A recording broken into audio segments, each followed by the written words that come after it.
Yes, very good morning to all of you. Welcome back. चलो let's start. तो हम लोग रिवाइज कर रहे थे इंटीग्रेशन एंड लास्ट हमने कल रैशनल पार्शियल फॉर्म रिवाइज किया. आपको इंटीग्रेशन में कोई स्पेसिफिक दिक्कत हो तो जल्दी बताओ. यस, बोलो कोई एग्जाम्पल, कोई सॉल्व एग्जाम्पल, कोई मिसलिनियस का एग्जाम्पल, कोई फॉर्मूला, कोई कॉन्सेप्ट, कहीं पर भी आपको कोई भी दिक्कत हो तो प्लीज आस्क.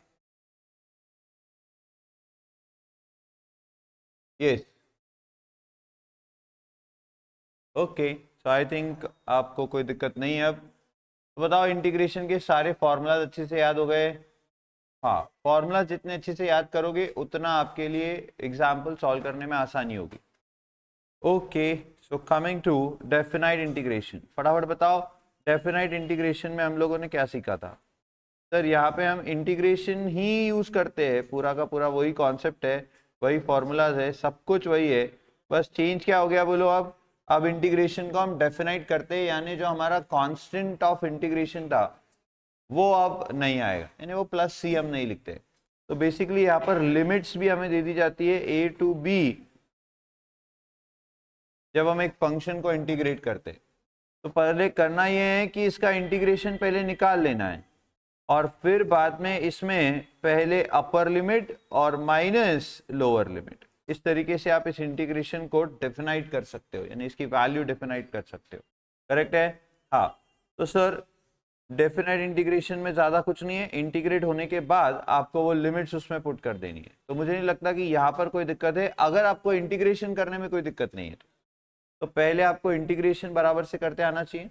इंटीग्रेशन अगर बराबर से हो रहा है, बहुत आसान है. फिर उसमें बस आपको x की जगह एक बार डालना है अपर लिमिट और एक बार डालना है लोअर लिमिट, बीच में रहेगा माइनस. बोलो समझ में आ रहा है? हाँ. और फिर इसका सेकेंड पार्ट है प्रॉपर्टीज ऑफ डेफिनाइट इंटीग्रेशन. अब ये प्रॉपर्टीज बड़ी इंपॉर्टेंट है हमारे लिए, क्योंकि इनकी मदद से हम काफी सारे एग्जाम्पल सॉल्व करते हैं. तो कौन सी प्रॉपर्टीज हमने पढ़ी थी, आइए देख ले. फर्स्ट प्रॉपर्टी है क्या? Integration a to b f of x d x. ये ए टू बी नहीं होना चाहिए, यहाँ पर इन्होंने गलती करी है टाइपिंग वाले ने, यहाँ पे ए टू ए होना चाहिए. तो integration a to a f of x d x will be equal to what? 0. क्योंकि आपकी लोअर लिमिट और अपर लिमिट सेम है, तो कोई भी फंक्शन हो उसका इंटीग्रेशन कुछ भी आने दो, जब आप उसमें पहले अपर लिमिट डालोगे a और माइनस करोगे उसी में लोअर लिमिट डालोगे वापस a, तो वो तो सभी सेम हो जाएगा और माइनस होगा तो 0 हो जाएगा.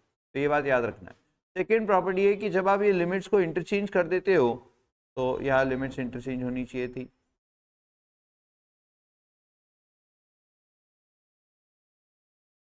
मैं मेरे टाइपिस्ट को नौकरी से निकाल रहा हूँ, ठीक है ना?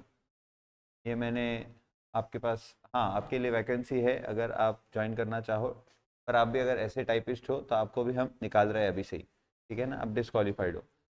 चलो, तो integration a to b f of x d x is equal to, क्या हम लिमिट्स को अगर इंटरचेंज कर दे तो ऑब्वियसली माइनस लेना पड़ेगा. हाँ, बहुत ही सिंपल बात है ये, क्योंकि सर जब हम वापस से इसको पूरा इवैल्यूएट करेंगे और पहली बार ए डालेंगे माइनस बी डालेंगे, बाहर माइनस का साइन रहेगा, माइनस का साइन जब अंदर जाएगा तो फिर से बी को पॉजिटिव और ए को नेगेटिव कर देगा. तो अगर आपको लिमिट्स इंटरचेंज करनी है तो बाहर साइन ले लेना है क्या? माइनस. याद रखना इस बात को. अच्छा, ये प्रॉपर्टीज ऐसे ज्यादा यूज नहीं होती है एग्जाम्पल्स में, बट ये प्रॉपर्टीज आपको एमसीक्यूज वगैरह में पूछी जा सकती है, इसलिए आपको ये याद रखनी है. फिर थर्ड प्रॉपर्टी बड़ी मजेदार है, a to b f of x d x can be written as a to b f of t d t. यानी आप वेरिएबल को एज डायरेक्टली चेंज कर सकते हो. हाँ सर, लेकिन ये तो फिर हम सब्सटीट्यूशन कर रहे हैं तो फिर वो डेरिवेटिव लेना पड़ेगा, वो सब करना पड़ेगा. मैं वैसा नहीं कह रहा हूँ यहाँ पर, मैं सिर्फ इतना बोल रहा हूँ कि आप x की जगह पे t लिख दो, t की जगह पे x लिख दो, y लिख दो, क्या फर्क पड़ता है? अल्फाबेट तो अल्फाबेट है, तो ऑब्वियसली आप x की जगह पे t लिखो, y लिखो, w लिखो, कुछ भी लिखो, बस ये दोनों जगह पे आपने वो चेंज कर देना. क्या ऐसा करा जा सकता है? हाँ. ये प्रॉपर्टी वैसे एक एग्जाम्पल में यूज होती है, बट आपके केस में वो एग्जाम्पल कहीं पे आया नहीं है. बट प्रूव दैट वाले के एग्जाम्पल में प्रॉपर्टी हम यूज करते थे पहले, जब आपको ट्रिग्नोमेट्री भी हुआ करता था, बट अब ट्रिग्नोमेट्री नहीं है तो ये प्रॉपर्टी भी यूज होती नहीं है. बट हाँ, एमसीक्यू पॉइंट ऑफ व्यू से याद रखना है. देन फोर्थ प्रॉपर्टी है integration a to b f of x dx is equal to integration a to c f of x dx plus c to b f of x dx, where obviously c is between a and b. तो basically हम कर क्या रहे, ए से B के integration को दो parts में बांट दे रहे। जैसे समझो इंटीग्रेशन 1 to 4 करना था, क्या करना था बोलो, इंटीग्रेशन 1 to 4, बट मुझे चाहिए था इंटीग्रेशन 1 to 3 एंड 3 to 4। तो क्या मैं ऐसा कर सकता हूँ? हाँ, कोई प्रॉब्लम नहीं। समझ रहे हो आप मेरी बात? यस सर, ऐसा भी तो कर सकते हैं ना, 1 to 2, 2 to 4। हाँ, यानी आप स्प्लिट कर सकते हो 1 to 4 की जो टोटल आपकी लिमिट है उसको। क्या आपको ये याद है, ऐसा एक हमने क्वेश्चन सॉल्व किया था जिसमें हमने ये प्रॉपर्टी यूज की है, एक क्वेश्चन में हमने प्रॉपर्टी यूज की है। आई थिंक इसी चैप्टर में किए या अगले में किए, पर कहीं तो हमने ये यूज किया है, मुझे याद है एरिया ढूंढने के लिए किया था। तो चैप्टर नंबर 7 में एप्लीकेशन ऑफ डेफिनेट इंटीग्रेशन में ऑब्वियसली हम वहाँ पर दो अलग अलग जो कर्व्स थे उनके एरियाज को ऐड करके टोटल एरिया हमें ढूंढना था। तो वहाँ पर हमने इस प्रॉपर्टी का इस्तेमाल किया है, बराबर है कि नहीं? हाँ, कि 1 to 4 की जगह हम लिखते हैं उसमें 1 to 2 और फिर 2 to 4, क्योंकि 1 to 2 के लिए फंक्शन अलग था और 2 to 4 के लिए फंक्शन अलग था। तो आपको ये ऐसे 1 to 4 डायरेक्ट लेने की बजाय 1 to 2 और 2 to 4 लेना पड़ेगा। एंड फिर आप वो दोनों इंटीग्रेट करो, लिमिट्स डालो, प्लस माइनस जो भी होगा करो, आपको मिल जाएगा उसका एरिया। ये नेक्स्ट चैप्टर की बात कर रहा था मैं। तो ये प्रॉपर्टी भी एक इंटरेस्टिंग और इम्पोर्टेंट प्रॉपर्टी कही जा सकती है, बिकॉज इसका भी इस्तेमाल हम लोग करते हैं। Yes, so integration a to b f of x dx is equal to a to b f of t dt कर सकते हैं। a to b f of x dx को a to c c to b split कर सकते हैं।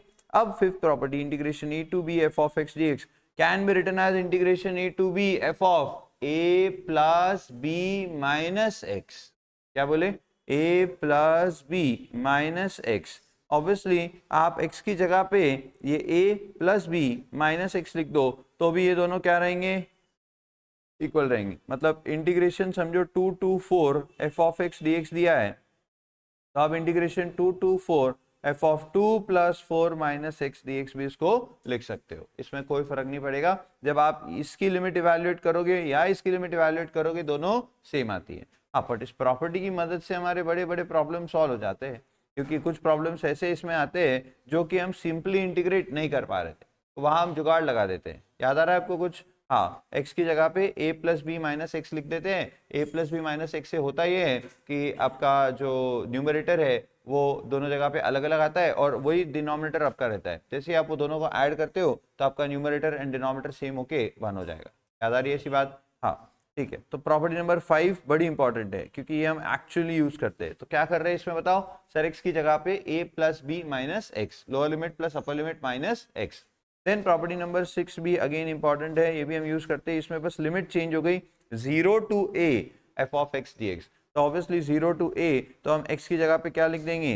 a minus x. Basically हम 0 plus a minus x लिख रहे हैं, सेम ये प्रॉपर्टी का इस्तेमाल करके, बस 0 प्लस a रहेगा, इसलिए सिर्फ लिख देंगे क्या? a minus x d x. Then property number 7, 0 to 2a f of x dx है, तो उसमें हम कर सकते हैं 0 to a f of x dx and 0 to a f of 2a minus x dx। बराबर है?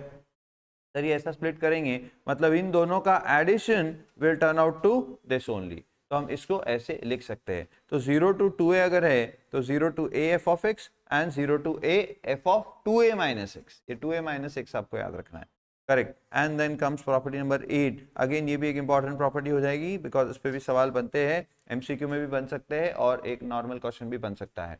क्या है प्रॉपर्टी? तो सर इसमें आपको पहले चेक करना पड़ता है कि गिवन फंक्शन इवन है या ऑड। अगर फंक्शन इवन है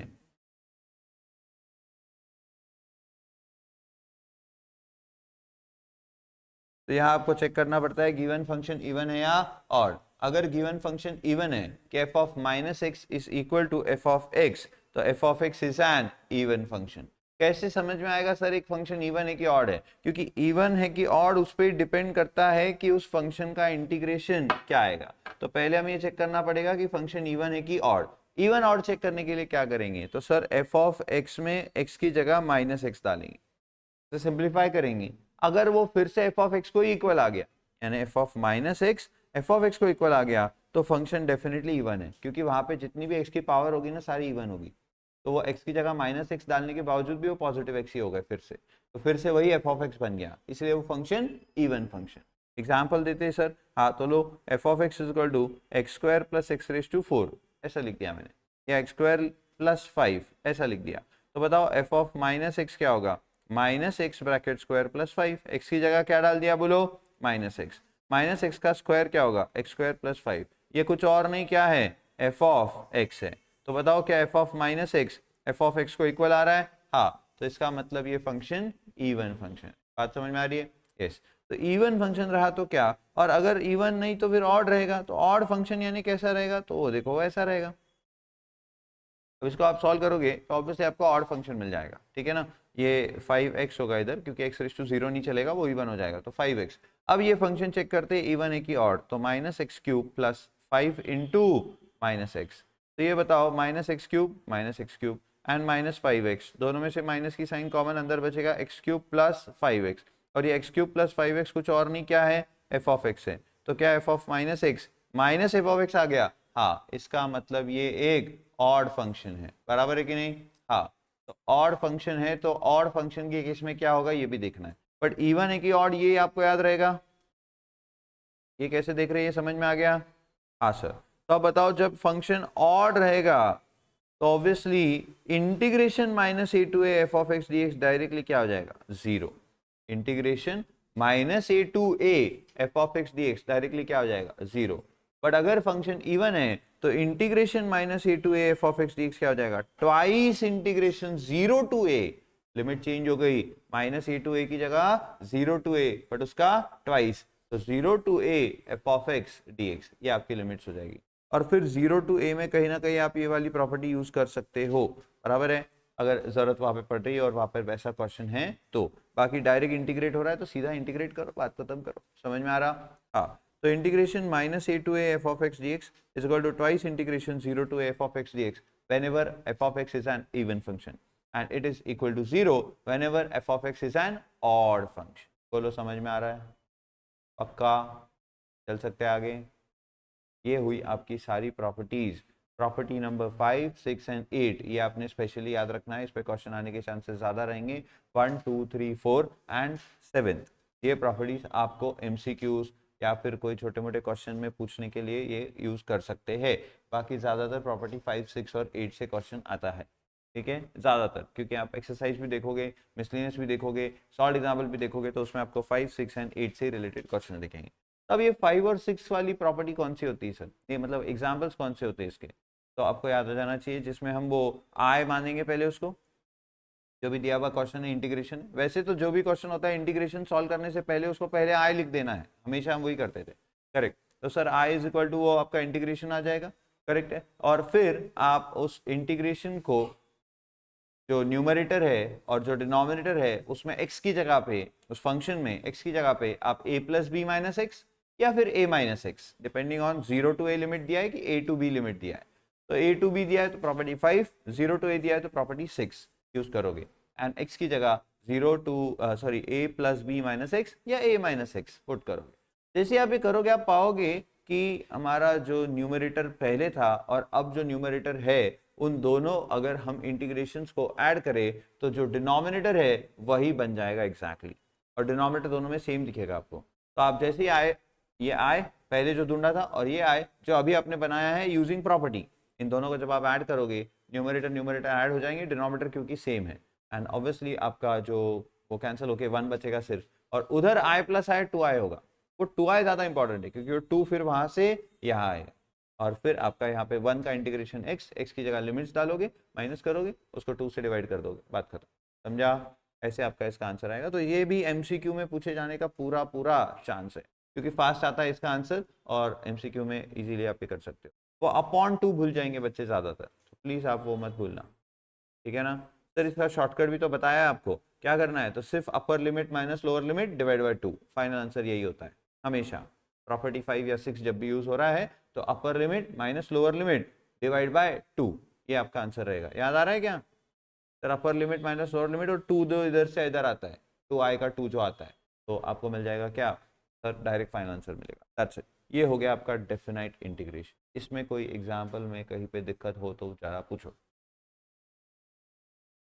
पेज नंबर 147, क्वेश्चन नंबर 5, ये रहा। अच्छा, 11 माइनस एक्स स्क्वायर, अच्छा इसमें स्क्वायर है क्या, और ये मैंने कुछ लिखा है, ऐसा है क्या? ये करेक्शन किया था क्या अपन ने कुछ? हाँ ये होल स्क्वायर होना चाहिए तो ही ये सॉल्व होगा, नहीं तो नहीं होगा। ये ऐसा होना चाहिए, तो ये करेक्शन कर लो आप, फिर आ जाएगा आप। तो इसमें क्या करेंगे बताओ, x की जगह पे 4+7 - x डालेंगे, यानी प्रॉपर्टी नंबर 5 का इस्तेमाल करेंगे। लो मैं आपको ये करके भी दिखा देता हूँ। तो integration 4 to 7 11 - x whole bracket square upon x² plus 11 - x whole bracket square dx। Even वो सॉल्व है तो उन्होंने भी देखो वैसे ही सॉल्व किया होगा शायद।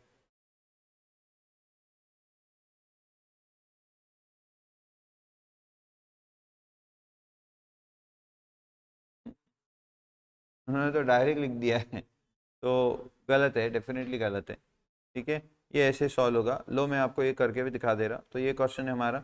तो पहले हम क्या करेंगे, using property number 5 we will substitute x by 4+7 - x, that is 11 - x। बरोबर है?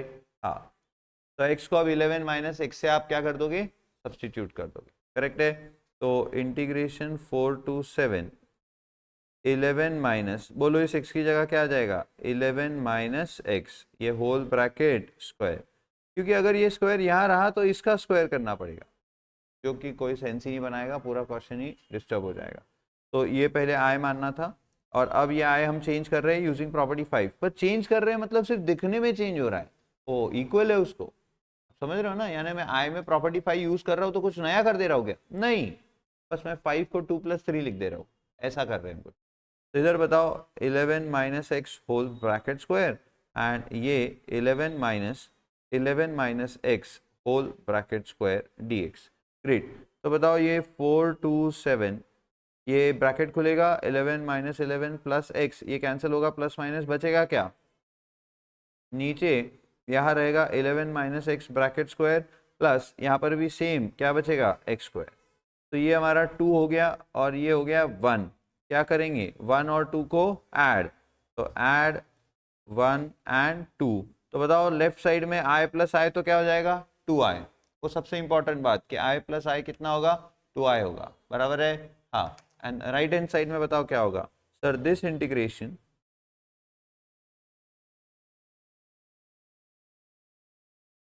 Plus this integration. सही है? हाँ। अब बताओ क्या करें। तो सर जैसे इंटीग्रेशन हम प्लस में बांट सकते हैं, वैसे कॉमन भी तो निकल सकता है ना। फिर से कॉमन निकलना यानी क्या, उसको फिर से हम एक साथ लिख देंगे। तो क्या ये 11 - x bracket square plus x square, इसके अपॉन ये डिनोमिनेटर और इसके अपॉन ये डिनोमिनेटर, पर क्या दोनों डिनोमिनेटर आपको सेम दिख रहे हैं? हाँ दिख रहे हैं सर। तो ऑब्वियसली दोनों डिनोमिनेटर एक साथ लिख दूँ तो कोई दिक्कत है नहीं। तो सर ऐसे लिखो x square plus 11 - x bracket square. ओहो सर, ये देखो ये दोनों न्यूमरेटर और डिनोमिनेटर क्या आ गए, सेम। तो क्या मैं कह सकता हूँ यहाँ पे बचेगा 1 dx, हाँ 0 नहीं बचेगा, 1 बचेगा, कैंसल, ओके 1 बचेगा, मतलब दैट वन द दैट, ठीक है ना? Yes, is equal to 2i।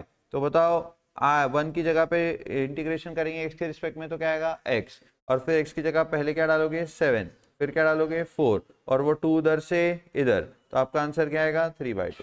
तो आपको यही क्वेश्चन ये लोग है ना MCQ में पूछ लेंगे, वैसा क्वेश्चन दे देंगे, आप क्वेश्चन को देखोगे तो समझ जाओगे कि प्रॉपर्टी नंबर 5 यूज हो रही है, x की जगह a + b - x लिखना है, बराबर।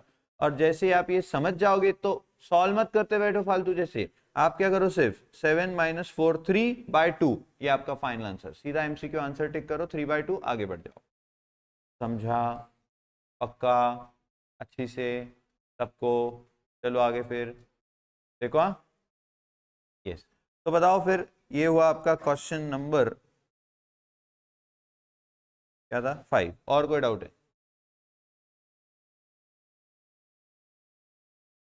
कोई क्या, 144 का फिफ्थ का सेकेंड, ये वाला question. Integrate 1 2 3 1 upon x into 1 plus x square. Okay, देखो बेसिकली पहले मुझे इंटीग्रेट करते आना चाहिए, इंटीग्रेट होगा तो फिर एक बार 3 डाल देंगे, एक बार 1 डाल देंगे, काम खत्म हो जाएगा। तो मेरे को इसको पहले इंटीग्रेट करना है। आइए लिख कर करते हैं, आप मेरी हेल्प करोगे। तो 1 2 3 1 upon x into 1 plus x square dx। अब बताओ क्या क्या किया जा सकता है, क्या क्या कर सकते हैं हम यहाँ पर। हमें इंटीग्रेट करना है, तो इंटीग्रेट करने के लिए मैं क्या क्या कर सकता हूँ। आप ये 1 और 3 को गोली मारो, अभी उनके बारे में मत सोचो, अभी आपको सोचना है किसके बारे में, इंटीग्रेशन। तो बताओ इंटीग्रेट करने के लिए मेरे पास क्या क्या ऑप्शंस हैं। इसका मान रैशनल पार्शियल कर दे, रैशनल पार्शियल का एक ऑप्शन हमारे पास रहेगा सर। अच्छा तो मुझे बताओ फिर let let 1 upon x into 1 plus x square is equal to a upon, हाँ क्या लिखूं, x प्लस b अपॉन क्या लिखूं, 1 प्लस एक्स स्क्वायर लिखूं, ऐसा ये चलेगा ना। देखो तो ऐसा रैशनल पार्शियल पिछले ही पेज पे आपके फॉर्मूला बुक में रैशनल पार्शियल लिखे हुए हैं, ये लो बताओ ऐसा रैशनल पार्शियल कहाँ दिख रहा है आपको, बताओ ना ऐसा रैशनल पार्शियल कहाँ दिख रहा है आपको, यहाँ पर दिख रहा है तो मुझे भी बताओ, मैं भी तो देखूँ जरा कि कहाँ लिखा था मैंने ऐसा, फिर मेरे टाइपिस्ट को तो फांसी पे ही चढ़ा दूंगा अगर लिखा है उसने इधर। नौकरी से तो बाद में निकालेंगे, पहले फांसी पे चढ़ाएंगे उसको। हाँ कर सकते हैं रैशनल पार्शियल। लो करो, हाँ लास्ट वाला तो फिर ऐसा कर सकते क्या, वही तो पूछ रहा हूँ मैं। ऐसा नहीं कर सकते तो फिर कैसा करें, किससे, बी एक्स प्लस सी ऐसा लिखना पड़ेगा ऊपर। ओके मतलब ये लास्ट वाला जो है सर, ये वाला आप यहाँ पे यूज कर लो और ऊपर बी एक्स प्लस सी लिखो, ठीक है। चलो मुझे बी ए बी और सी ढूंढ के दो, आप लोग करो फटाफट, चलो निकालो नोटबुक निकालो फास्ट। मुझे ए चाहिए, बी चाहिए और सी चाहिए, कम ऑन, अरे फास्ट रखो, ट्राई करना है ना, फिर अभी साथ में कर रहे हैं ना अपन, वापस कर। ये मैंने रैशनल का पार्शियल किया है, आपके बोलने पर ऐसा किया है। अब मुझे चाहिए क्या, तो आप मुझे चाहिए इधर से कि आप ए बी और सी ढूंढ के दो मुझे।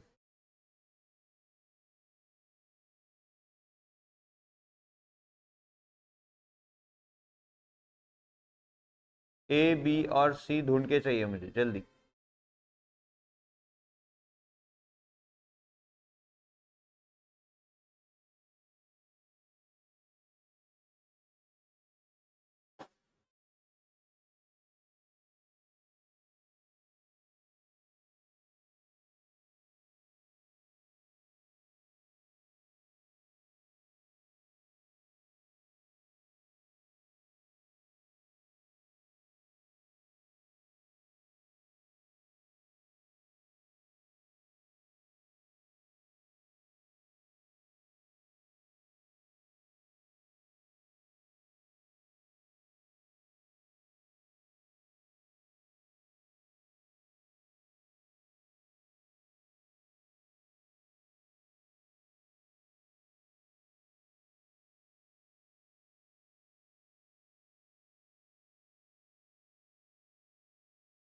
चलो हुआ क्या कुछ,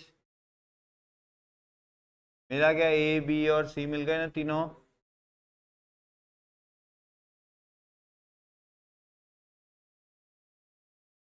मिले क्या ए बी और सी, ए मिला, बी बताओ, सी बताओ, नहीं मानो, जीरो, बी जीरो। चलो इधर ध्यान देंगे। तो रैशनल पार्शियल तो मजा नहीं आ रहा सर, मजा नहीं आ रहा ना, तो कुछ और बता दो सर, तो आओ कुछ और देख लेते हैं। क्या मैं यहाँ पर अगर plus x square minus x square करता हूँ तो मैंने कुछ गलत किया मैथमेटिकली, पहले ये बताओ। नहीं।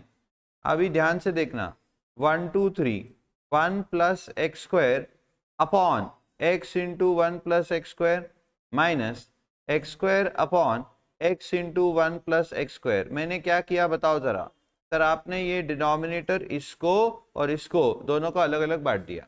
अच्छा सर यहाँ पे क्या हुआ बताओ, ये दोनों कट। अच्छा क्या इंटीग्रेशन भी बांट सकते क्या अपन? लिमिट्स तो एक साथ बाहर लिख दूंगा, तो 1 upon x d x minus क्या इधर एक एक एक्स कट हो जाएगा, हाँ, और इंटीग्रेशन आ जाएगा इसको एक्स अपॉन, इसको लिखते वक्त ऐसा लिख दो एक्स स्क्वायर प्लस 1, क्या दिक्कत है, डी एक्स, और ये होल 1 2 3। एक नंबर सर, मजा ही आ गया। ये क्या हो गया बोलो, लॉग एक्स। और इधर बोलो क्या करेंगे, 1/2 2। ओ हो बोलो समझा क्या मैंने क्या किया? अच्छा इंटीग्रेट हुआ क्या पर? हाँ इंटीग्रेट हुआ सर, इंटीग्रेट हुआ। अच्छा मैंने मैथमेटिकली कुछ गलत किया क्या? नहीं। Plus x square minus x square करने में कोई दिक्कत नहीं है, और वैसे ही मेरा ये इंटीग्रेशन हो गया। अभी एक बार 3 डालेंगे, एक बार 1 डालेंगे। पहले एक बार आंसर तो देख लो सही आ रहा कि नहीं, क्या मालूम। तो सर इसको अपन ऐसा कर सकते हैं ना sir, log x upon square root of x square plus 1। बोलो ये सही है क्या? क्या किया मैंने सर, वो 1/2 लॉ ऑफ एक्सपोनेंट से ऊपर गया, तो वो x square plus 1 raise to 1/2 हो जाएगा, तो हो जाएगा square root of x square plus 1। और फिर log x minus log square root of x square plus 1 था, तो लॉ ऑफ क्वोशंट अप्लाई किया, तो log x upon square root of x square plus 1 आ जाएगा। बोलो हाँ। हाँ, एंड फिर मुझे क्या मिल जाएगा सर, ये अब x की जगह पे एक बार 3 डालने के लिए रेडी है, तो आ गया log of 3 upon square root of 3 square 9 plus 1 10 minus log of 1 upon 1 square 1 1 plus 1 2 mod complete. बस, और ज़्यादा में ज़्यादा मैं क्या कर सकता हूँ, तो फिर से इसको 3/√10 अपॉन 1/√2, दैट इज 3/√5। देखो तो इसका आंसर क्या दिया है,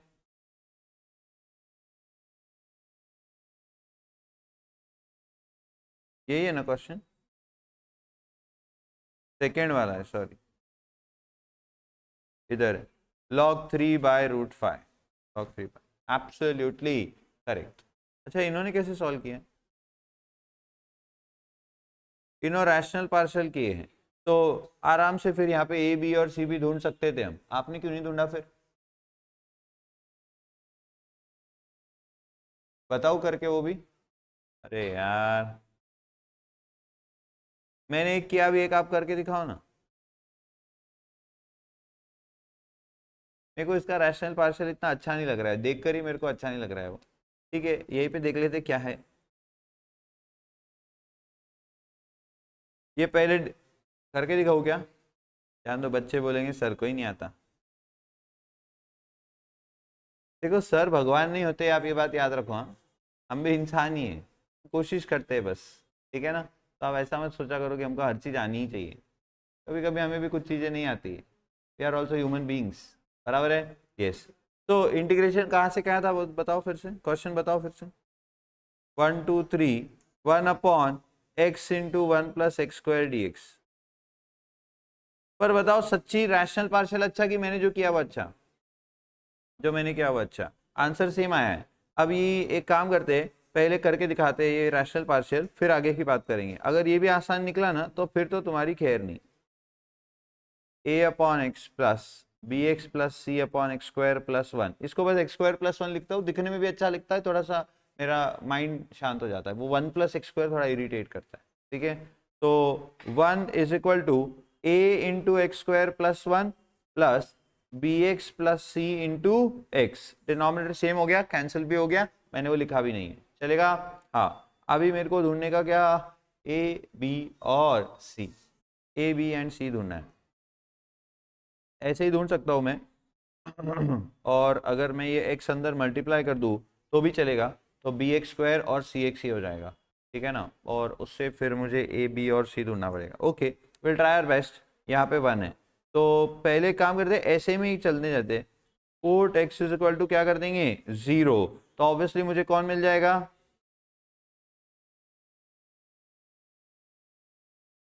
तो बताओ a कितना आ जाएगा,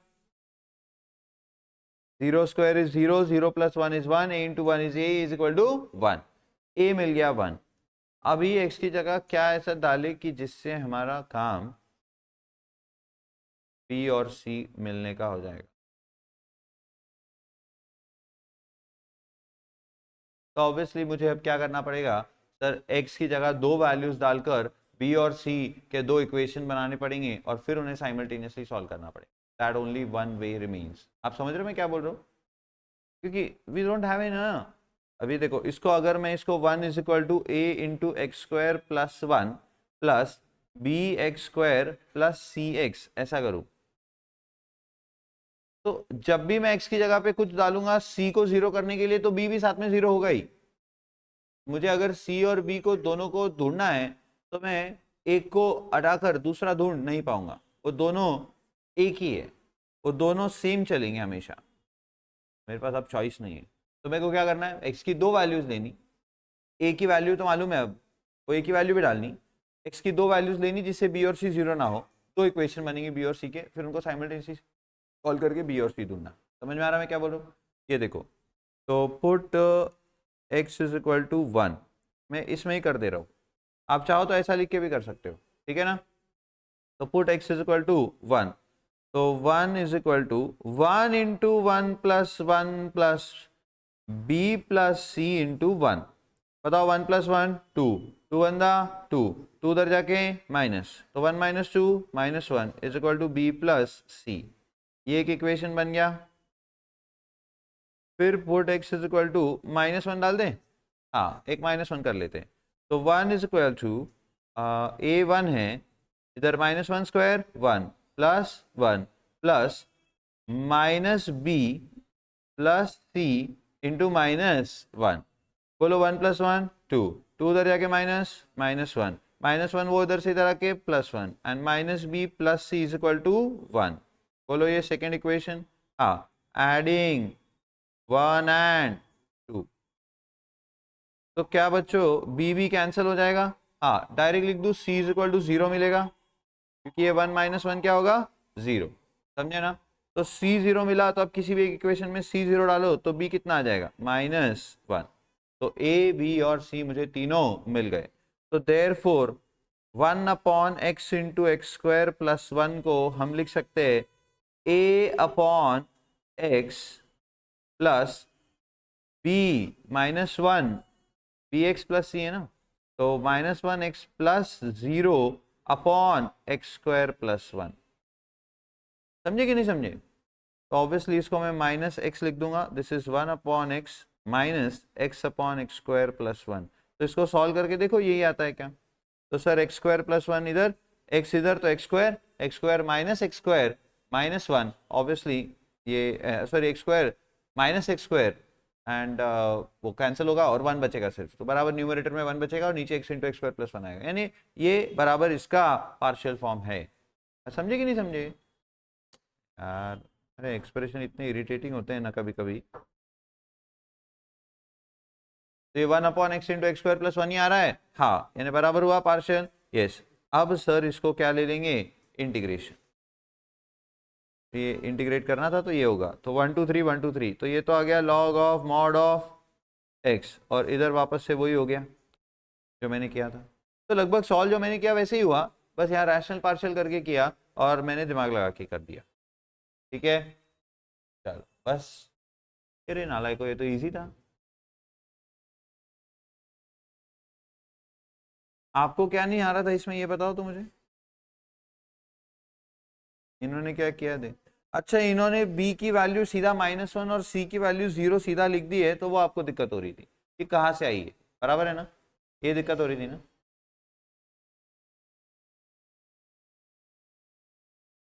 क्या क्या क्या, ये दोनों इक्वेशन तुमने बनाई नहीं थी, इन्होंने डायरेक्ट यहाँ पे वैल्यू दे दी है ये b की और c की, तो आपको ये अड़चन हो गई कि b और c कहाँ से आ रहा है। पर अब ये भी याद रखो, कभी ऐसा फंस जाते हो तो आपको क्या करना चाहिए, दो वैल्यूज डालो एक्स की अलग अलग, उसके साथ ये तो मालूम ही है आपको, तो बी और सी के दो इक्वेशन बना लो, उनको साइमल्टेनियसली सॉल्व करके बी और सी दोनों ढूंढ लो, बराबर है। तो आपको ए बी और सी मिल गया, रैशनल का पार्शियल हो गया। पर हमेशा एक बात याद रखो, जब भी आप रैशनल का पार्शियल कर देते हो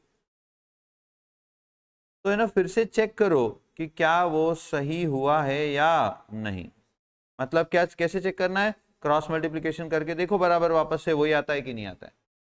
अगर आ रहा है तो फिर आपका पार्शियल सही हुआ है, और नहीं आ रहा है तो कुछ तो गड़बड़ हुई है, ठीक है।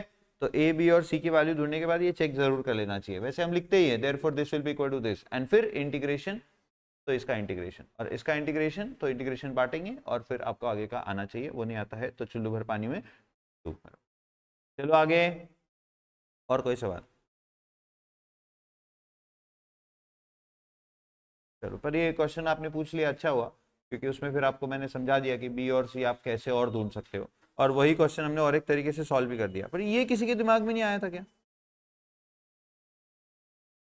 मैंने तो क्वेश्चन देखा, इंस्टेंट मेरे दिमाग में आया कि एक जगह one plus x square cancel करूंगा तो वन अपॉन एक्स का इंटीग्रेशन तो इजीली होगा, दूसरी जगह पे सिर्फ एक्स रहेगा, क्योंकि नीचे एक एक्स है ऊपर एक स्क्वायर है, तो एक एक्स कट होके डेफिनेटली नीचे का डेरिवेटिव ऊपर बनाते आ जाएगा, तो बड़ा इजीली हम इसे इंटीग्रेट कर पाएंगे। आया ना? हाँ, तो ठीक है। और कोई सवाल? जल्दी जल्दी पूछो। ये किसी को लिखना है?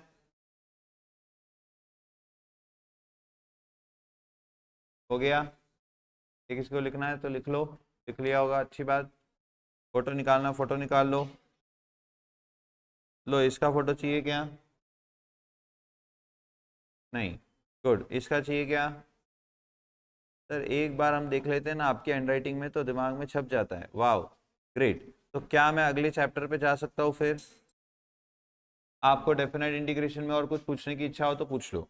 वैसे डेफिनेट इंटीग्रेशन इज इंटीग्रेशन, तो इंटीग्रेशन आता है तो डेफिनेट करते आता है, आप बस प्रॉपर्टीज याद रखनी है, क्योंकि कुछ एग्जांपल्स आप सॉल्व ही नहीं करते हो, जुगाड़ लगा देते हो प्रॉपर्टीज यूज करके, ठीक है। Come to application of definite integration, एकमात्र एप्लीकेशन है आपकी जिंदगी में।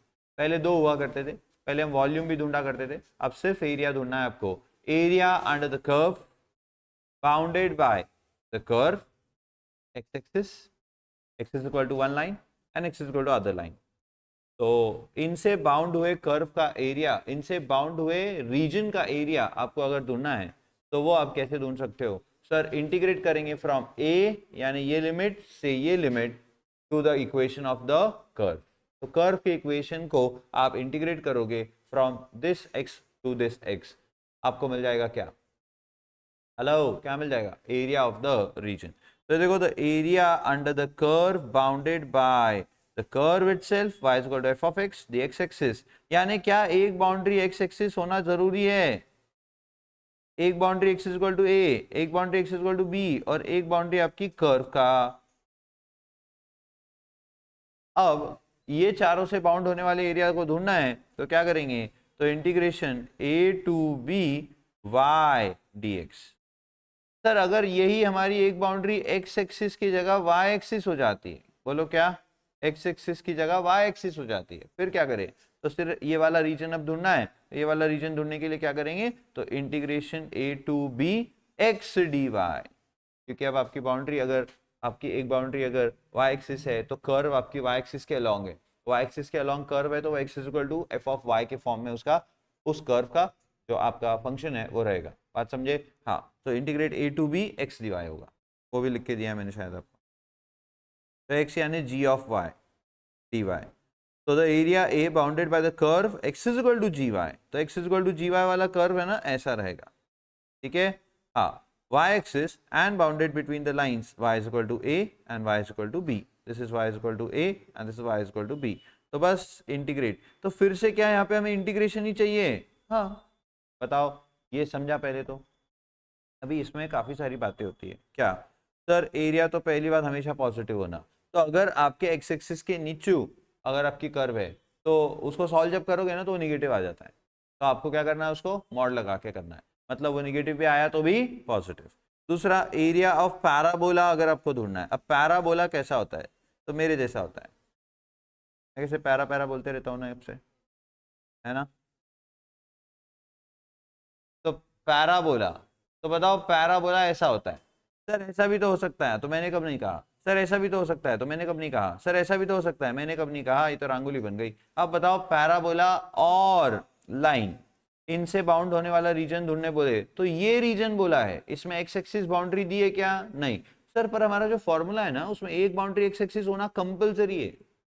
हमारा जो फॉर्मूला है integration e to b f of x d x या फिर f of y d y, इसमें कंपलसरी एक बाउंड्री एक्स एक्सिस या वाई एक्सिस होना जरूरी है, फिर कर्व और फिर वो लाइंस, करेक्ट। तो सर वो फॉर्मूला से हम ये वाला एरिया ढूंढ ही नहीं सकते, बट ये बोल रहे हैं कि find the area bounded by the parabola and x is equal to, sir समझो ये लाइन नहीं दी है, फिर क्या, समझ गए ना,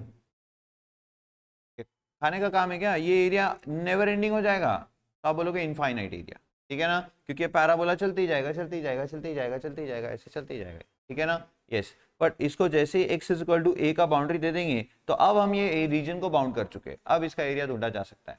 अब इसका एरिया ढूंढना कैसे, तो सर ये पूरा एरिया निकालने बोला है, क्योंकि पैराबोला ने और एक्स ने, एक्स इज इक्वल टू ए ने ये एरिया बाउंड किया है, तो इसको ढूंढने के लिए हम क्या करेंगे, हम पहले ये वाला एरिया ढूंढेंगे। अब ये ढूंढने के लिए हम फॉर्मूला का यूज कर सकते हैं, ये रही आपकी कर्व, तो इसका इक्वेशन यानी इसका फंक्शन मतलब सर वही दिया होगा जो पैराबोला का दिया होगा, वही इस कर्व का इक्वेशन बनेगा। फिर x is equal to 0 and x is equal to a and x axis, इनसे बाउंड होने वाला रीजन हम ढूंढ सकते हैं integration 0 to a f of x dx। ये f ऑफ x क्या है, फंक्शन ऑफ द पैराबोला, बोलो बोलो, हाँ सर, अरे पैराबोला भी गायब हो गया,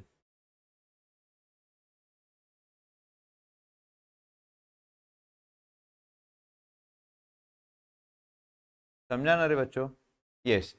पर सर हमें तो पूरे पैराबोला और वो x इक्वल टू a का एरिया ढूंढने बोला था, आपने जो ढूंढा वो तो आधा ही पैराबोला है, और पैराबोला जो होता है ना वो x एक्सिस या y एक्सिस को सिमेट्रिक होता है, मतलब आधा इधर होता है आधा इधर होता है, हमेशा पैराबोला उसको ही बोलते हैं। सर नहीं कभी थोड़ा नीचे सरक गया तो ऐसा होता नहीं है, ठीक है, आप रिकामा दिमाग नहीं लगाना। तो सर इस एरिया को क्या कर देंगे, इनटू 2, तो आपको area of curve as above को ट्वाइस कर देना है, तो आपको मिल जाएगा area of parabola and x equal to a से बाउंड हुआ रीजन का एरिया। ये समझ में आया क्या बच्चों।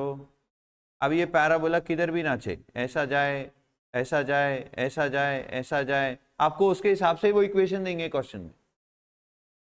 y इज इक्वल टू दिया है तो हमेशा याद रखो y इज इक्वल टू रहेगा तो वो ऐसा ही रहेगा, y is equal to minus दिया है तो वो ऐसा हो जाएगा, x इज इक्वल टू दिया है तो वो ऐसा हो जाएगा, x is equal to minus दिया है तो ऐसा हो जाएगा, बस समझ रहे हो। हाँ ये जनरली ऐसा ही रहेगा, y is equal to 4ax ऐसा कुछ रहेगा, y square is equal to 4ax ऐसा कुछ रहेगा, जो भी रहेगा आपको वो कर्व का इक्वेशन दिया होगा। हाँ फिर से इंटीग्रेशन करते आना चाहिए, क्योंकि इंटीग्रेशन से ही आपको एरिया मिलता है, तो इंटीग्रेशन आता है तो ये आता है, नहीं तो नहीं आता है, बोलो समझ गए, पक्का। हाँ सर एरिया ऑफ इलिप्स, ओहो ये इलिप्स क्या होता है सर,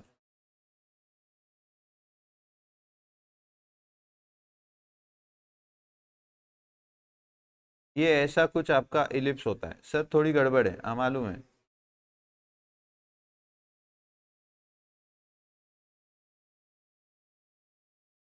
अभी एकदम बढ़िया है, यस अभी जगह से सर।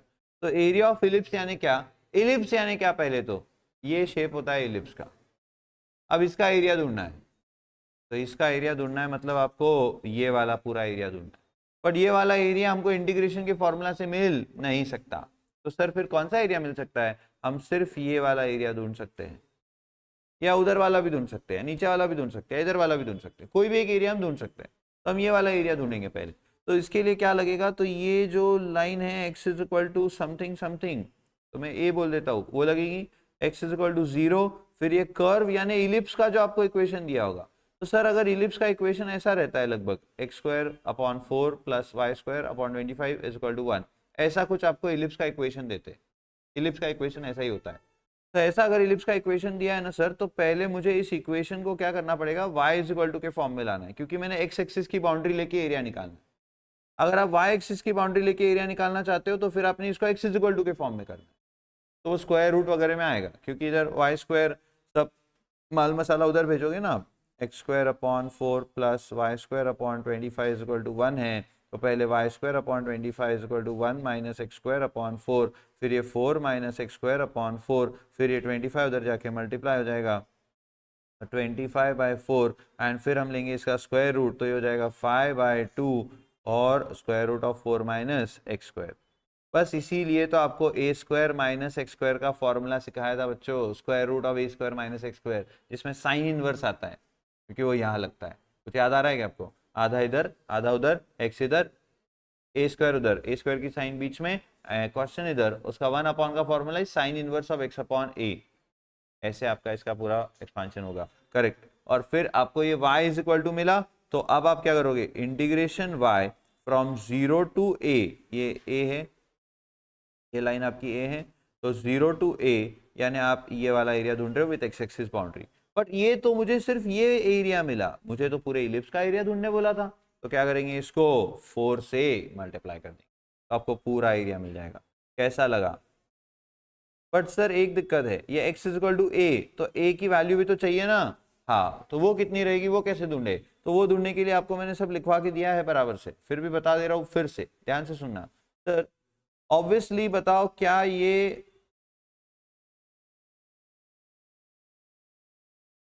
ये वाला पॉइंट ढूंढना है आपको? मतलब x इज इक्वल टू कौन सी लाइन है वो मालूम पड़ जाएगा, यानी कहाँ से कहाँ तक का इंटीग्रेशन लेना है मालूम पड़ेगा। तो सर ये जो पॉइंट है, क्या ये एक्स एक्सिस पे आ रहा है? हाँ, यहीं पे तो इलिप्स कट करके जा रहा है एक्स एक्सिस को, तो इसका y कोऑर्डिनेट क्या रहेगा, 0। तो ऑब्वियसली आप इक्वेशन ऑफ इलिप्स में जब y कोऑर्डिनेट 0 डाल दोगे तो x square is equal to what, 4, ये 4 उधर जाके मल्टीप्लाई होगा, तो x is equal to what, plus minus 2, तो इधर +2 रहेगा, इधर -2 रहेगा। अरे समझे कि नहीं समझे? यस, तो ऑब्वियसली बच्चों ये x इज इक्वल टू 2 आ जाएगा, समझे? पक्का? हाँ, तो आपको क्या क्या करना होता है मैं प्रेजेंटेशन भी बता देता हूँ उसका। पहले आपको करना होता है क्या, तो ये x इज इक्वल टू और y इज इक्वल टू, यानी अगर आप ये वाली लाइन यूज कर रहे हो या ये वाली लाइन यूज कर रहे हो या ये वाली लाइन यूज कर रहे हो, आपको कौन सी लाइन यूज करनी है उसके हिसाब से आपको वो कोऑर्डिनेट ढूंढना पड़ेगा। तो जनरली आप कौन सी लाइन ढूंढोगे, यही वाली ढूंढोगे, बराबर। तो ये कैसे ढूंढेंगे, तो area of sorry equation of the ellipse given as x square upon 4 plus y square upon 25 is equal to 1।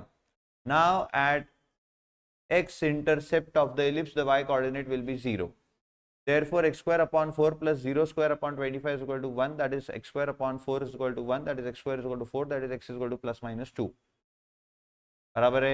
हाँ, therefore the x intercepts of the ellipse are +2 and -2। फिर यहाँ लगे लिख देने का 2 and -2, करेक्ट। तो कॉमन सेंस से समझ जाओगे आप कि ये 5 रहेगा, ये -5 रहेगा, क्योंकि 25 है ना वहाँ पे दिया हुआ। तो x जब 0 रहेगा तो y 5 और -5 होगा। लिखना है तो लिखो, नहीं तो मत लिखो। फिर आप क्या करोगे, considering the equation of ellipse x square upon 4 plus y square upon 25 is equal to 1, तो y इज इक्वल टू के फॉर्म में उसको लेके आओगे, that would be 5/2 square root of 4 minus x square. Now area of ellipse is equal to 4 times area of curve bounded by x axis, y is equal to 5/2 root 4 minus x square curve, x is equal to 0 and x is equal to 2 lines। एक तो ऐसा लिखो या फिर यहाँ पे नाम दो AOB, ऐसा नाम दो। तो आप लिखो area of ellipse is equal to 4 times area of region AOB, फिर नीचे is equal to 4 times integration 0 to 2 y dx, integration 0 to 2 y dx, फिर y की जगह लिखो 5/2 square root 4 minus x square dx, 5/2 निकालो बाहर, square root of 4 minus x square dx का integration आपको करना है। अब वो इंटीग्रेशन के लिए आपको direct 2 square minus x square लिखना है और फिर आपको फॉर्मूला अप्लाई करना है, आधा इधर आधा उधर, एक्स इधर, क्वेश्चन ए स्क्वायर उधर, ए स्क्वायर का साइन बीच में, क्वेश्चन इधर, उसका 1 अपॉन का formula sine inverse of x upon a उधर। में सारी वैल्यूज आप डालोगे, इंटीग्रेट करने के बाद में आप उसमें x की जगह पे एक बार डालोगे 2 और एक बार डालोगे 0, माइनस आएगा बीच में, तो सॉल्व करोगे। Sign inverse of suppose 2 upon 2 ऐसा आया तो वो 1 हो जाएगा। तो साइन इनवर्स ऑफ 1, तो साइन 1 कौन सी वैल्यू कौन से डिग्री पे आता है, 90 डिग्री, साइन 90 डिग्री इज 1 और 90 डिग्री मतलब ही π/2। तो अब साइन इनवर्स 1 जहाँ रहेगा वहाँ π/2 लिख दोगे। साइन इनवर्स 0 0 होता है, ये सब मैंने आपको लिखवाया है ऑलरेडी, वो यहाँ मैंने लिखा नहीं फॉर्मूला बुक में, पर ये आपको सब सिखाते वक्त, क्योंकि सब इसमें लिख देंगे तो फिर बच्चे मेरे पास क्लास क्यों करेंगे, फॉर्मूला बुक ही पढ़ लेंगे, बराबर है कि नहीं? yes, तो वो आपको मैंने सब सिखाया है ऑलरेडी, याद है। पर आपको sine inverse of 0 is 0, sine inverse of 1 is π/2, तो π/2 आ जाएगा, और फिर बाकी जो भी रहेगा प्लस माइनस जो भी इंटू इंटू रहेगा वो सब करो, आपको मिलेगा पाई स्क्वायर यूनिट्स या π/2 स्क्वायर यूनिट्स या 10 पाई स्क्वायर यूनिट्स, ऐसा कुछ आपका आंसर आएगा। स्क्वायर यूनिट्स लिखना भूलना नहीं है, याद रहेगा। याद आ रहा है ये सब पक्का? क्या ऐसा ही सेम टू सेम सारा किस्सा सर्कल के लिए भी होता है? हाँ, तो कभी आपको ये इलिप्स के लिए कह देंगे, कभी आपको ये सर्कल के लिए कह देंगे। समझे कि नहीं समझे? ये लिखना है किसी को कुछ? तो ये आया आपका area of ellipse, that is 4 times area of curve as above. तो ये वाला एरिया आप पहले निकालोगे, और ये वाला एरिया निकालने के लिए आप ये वाला पॉइंट पहले निकालोगे, और फिर इंटीग्रेशन करोगे यहाँ से यहाँ तक इस कर्व का। मस्त मजा आएगा। सेम टू सेम सर्कल के लिए होगा, सर्कल में बस रेडियस सेम रहेगा, ठीक है।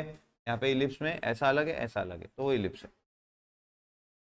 हाँ, ये जरूर देख लो, डायग्राम ड्रॉ कर रहे हो आप तो थोड़ा डायग्राम रियलिस्टिक भी होना चाहिए, यानी सिमिलरिटी दिखनी चाहिए डायग्राम में। तो सर मतलब क्या बोलना चाह रहे हो आप? तो x² / 4 है और y² / 25 है, तो डायग्राम ऐसा बनेगा।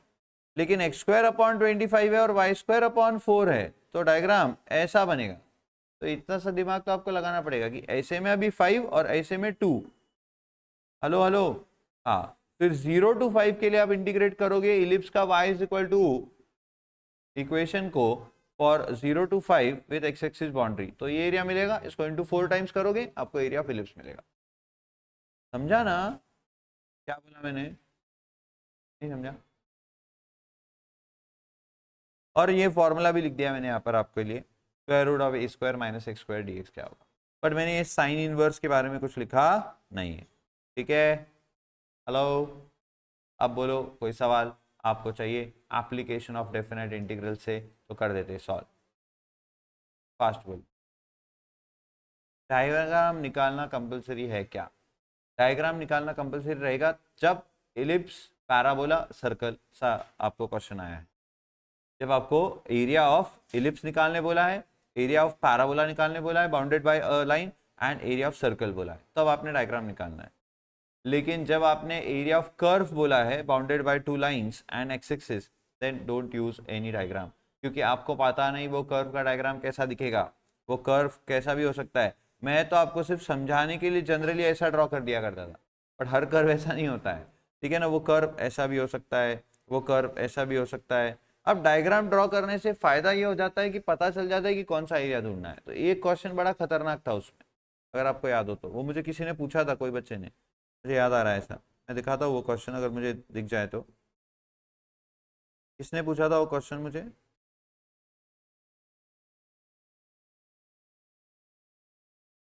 ये देखो, ये वाला क्वेश्चन, ये वाला क्वेश्चन। अब ये वाले क्वेश्चन में एक दिक्कत है, बहुत बड़ी दिक्कत है। क्या दिक्कत है मैं आपको बताता हूँ। उसका डायग्राम बनता है ऐसा। अब डायग्राम ड्रॉ नहीं करोगे तब तक पता नहीं चलेगा कि मुझे दो एरियाज का एडिशन ढूंढना है, ना कि सिर्फ एक एरिया ढूंढना है। समझ रहे हो क्या मैं क्या बोल रहा हूँ? ये देखो अब इधर, सपोज ये आपका क्वेश्चन है, आपको बोला है find the area of reason bounded by the following curves, the x axis and the given lines. तो ये कर्व है, एक्स एक्सिस की लाइंस है, और एक्स एक्सिस एक बाउंड्री है। तो सपोज मैंने ऐसा इसका डायग्राम अज्यूम कर लिया, ठीक है। तो दिस इज ऑब्वियसली, ये भी गलत हो रहा क्योंकि यहाँ पे -1 है और यहाँ पे 2 रहेगा, करेक्ट है? हाँ, तो आपको ये लाइन है, ये लाइन है, और ये कर्व। अब बच्चे ने समझो कर्व ऐसा ड्रॉ कर दिया, कर दिया, तो वो क्या करेगा? इंटीग्रेशन -1 to 2 y dx बराबर है, हाँ। बताओ y कितना लिखा वो? -2x dx। तो -2 जाएगा बाहर, बोलो x का इंटीग्रेशन क्या होगा? x² / 2 -1 to 2। तो ऑब्वियसली -2 इंटू, बोलो x² इज 4/2 एंड -1² इज 1/2, सही है ना? हाँ, तो दिस वुड बी 3/2, सही है? हाँ, 2 कैंसिल, तो ये कितना आया? -3। बच्चा बोलेगा सर निगेटिव नहीं हो सकता एरिया, इसलिए इसको कर दो पॉजिटिव, तो 3 स्क्वायर यूनिट्स, ऐसा आपका आंसर आ जाएगा। बट बताओ ये सी का आंसर इन्होंने क्या दिया हुआ? तो उन्होंने दिया 5 स्क्वायर यूनिट्स। तो क्या ये आंसर सही हुआ? नहीं। अब यहाँ दिक्कत क्या है मालूम है कि इसका डायग्राम ड्रॉ करे बिना आप ये कर्व का एरिया नहीं ढूंढ सकते। तो देखो 5% केसेस में ये हो जाएगा ऐसा, तो इसीलिए डायग्राम ड्रॉ करना तो सही होगा, बट हर टाइम आप डायग्राम ड्रॉ ही कर पाओ जरूरी नहीं है। बट ऐसे आसान एग्जाम्पल्स में आप डायग्राम ड्रॉ कर सकते हो, तो मैं थोड़ा आपको गाइड कर देता हूँ कैसे करना चाहिए इसको। तो ध्यान देना, मैं ये क्वेश्चन को सॉल्व करके दिखा रहा हूँ।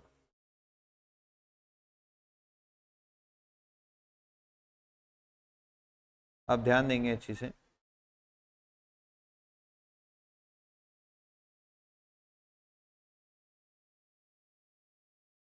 हाँ, क्या करना है sir? Find the area bounded by this curve y is equal to -2x, x is equal to -1 and x is equal to 2.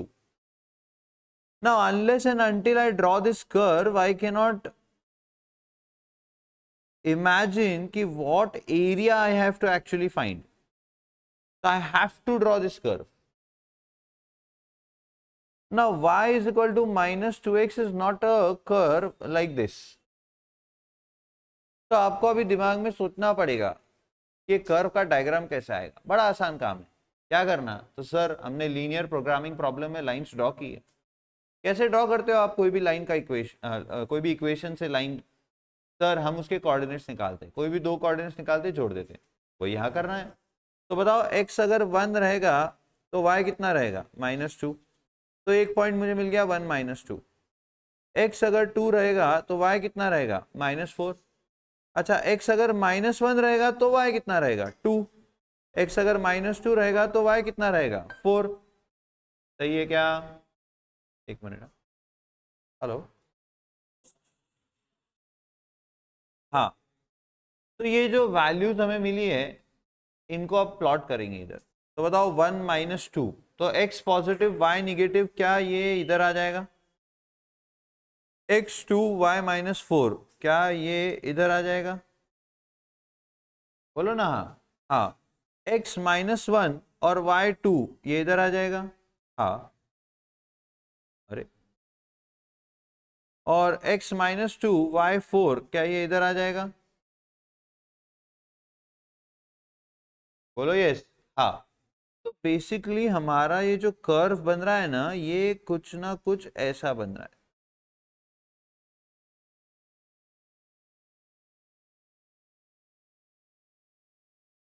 ये ग्राफ पेपर नहीं है।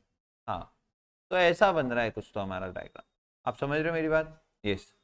अभी ये बोले कि ये कर्व एक्स एक्सिस और x इज इक्वल टू -1, क्या x इज इक्वल टू -1 इधर है? हाँ सर। और x इज इक्वल टू 2, क्या x इज इक्वल टू 2 इधर है? हाँ sir, x is equal to 2 इधर है।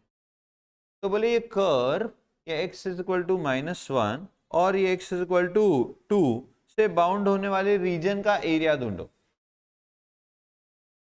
तो बताओ ये कर्व ने, x एक्सिस ने, और x इज इक्वल टू -1 और x इज इक्वल टू 2 ने कौन सा एरिया बाउंड किया हुआ दिख रहा है आपको? सर ये वाला भी है और ये वाला भी। आप समझ रहे हो क्या? सर ये वाला भी है। इसमें कर्व आ रही है क्या? नहीं, इसमें एक्स एक्सिस आ रही है, एक्स इज इक्वल टू 2 भी आ रहा है, एक्स इज इक्वल टू -1 भी आ जाएगा, समझो हम ऐसा ले ले तो। पर उसमें कर्व आ रहा है क्या? नहीं। समझ रहे हो? तो कर्व भी एक बाउंड्री होना, एक्स एक्सिस भी एक बाउंड्री होना, और वो लाइंस भी बाउंड्री होना, इनसे बनने वाले रीजन्स का एरिया ढूंढना है। तो फिर यहाँ डायग्राम ड्रॉ करना जरूरी है कि अब आपको ये दो रीजन ढूंढने हैं। जो आप -1 से 0 के लिए इस इक्वेशन को इंटीग्रेट करोगे तो ये एरिया मिलेगा, और फिर 0 से 2 के लिए आप उसी कर्व को फिर से इंटीग्रेट करोगे तो आपको ये वाला एरिया मिलेगा, और फिर ये दोनों एरिया को आप ऐड करोगे तो आपको टोटल एरिया मिलेगा जो इस कर्व ने एक्स एक्सिस और इन दोनों लाइंस के साथ बाउंड किया है। थोड़ा समझ में? पक्का? बट क्या ऐसा मेरे को हर बार करना पड़ा है क्या? नहीं। अभी सर हमको आप कुछ तो ऐसा पॉइंट दो कि हम समझ जाए कि ये कब करना और कब नहीं करना, ये ऐसा कब करना और कब नहीं करना। तो सबसे पहले आप एक बात याद रखो, उन्होंने जो इक्वेशन दिया है कर्व का, सबसे पहले इमेजिन करो कि वो कर्व में एक्स ये होता तो वाई कितना, एक्स ये होता तो वाई कितना, एक्स ये होता तो वाई कितना। एक रफ डायग्राम फटाक से बाजू में निकाल लो और उसमें देखो कि x1 तो y कितना, x2 तो y कितना, x-1 तो y कितना, x-2 तो y कितना। और उसके साथ एक बात आपने देखना है कि x की जो बाउंड्रीज दी है वो कौन सी दी है। अगर यहां बच्चों में x इक्वल टू 0 बाउंड्री दे देता, बताओ इतना डिस्कशन रहता क्या? नहीं। तो आपको ये भी देखना है कि बाउंड्री आपकी एक इधर है और एक इधर है। अगर ऐसा है तो फिर हो सकता है थोड़ी आपकी एरिया इधर बाउंड हो रही हो और थोड़ी एरिया उधर बाउंड हो रही हो, तब फिर आपको कर्व का इक्वेशन से उसका डायग्राम निकालना पड़ेगा।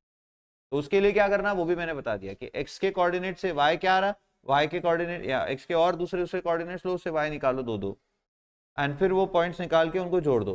That will be your curve diagram. और फिर आपकी जो लाइंस दी है वो ड्रॉ करो and then job is done. तो मेन पार्ट आपको सबसे पहले ये चेक करना है कि हमारी जो x की लिमिट्स दी है वो कैसी दी है। अगर वो ऐसी है कि एक इधर है, या y की दी है एक इधर है, प्रिकॉशन लेना पड़ेगा। क्या करना पड़ेगा? तो पहले कर्व का डायग्राम। अच्छा, और एक खास बात आपको बता रहा हूँ, और एक खास बात, अब ये आपने 11th में पढ़ा है कि y is equal to a x, ऐसा जब भी रहता है तो वो इक्वेशन ओरिजिन से ही पास होता है। वो लाइन इक्वेशन की वो इक्वेशन की लाइन ओरिजिन से ही पास होती है। याद आ रहा है कुछ ऐसा? y is equal to a x के फॉर्म में अगर कोई भी इक्वेशन रहा तो वो लाइन हमेशा ओरिजिन से पास होगी। क्यों रे? क्योंकि x 0 तो y भी 0। ओरिजिन आया ना, मतलब उसका एक पॉइंट, तो वो कर्व आपका ओरिजिन से पास होगा पक्का। और ओरिजिन से अगर पास हो रहा है और अगर उसमें आपकी लिमिट्स यानी एक्स की लाइंस जो बाउंड्री बना रही है वो एक इधर की दी है, एक इधर की दी है, या वाई की एक इधर की दी है और एक इधर की दी है, जैसे समझो वाई की एक ऐसी दे दी, एक ऐसी दे दी। अब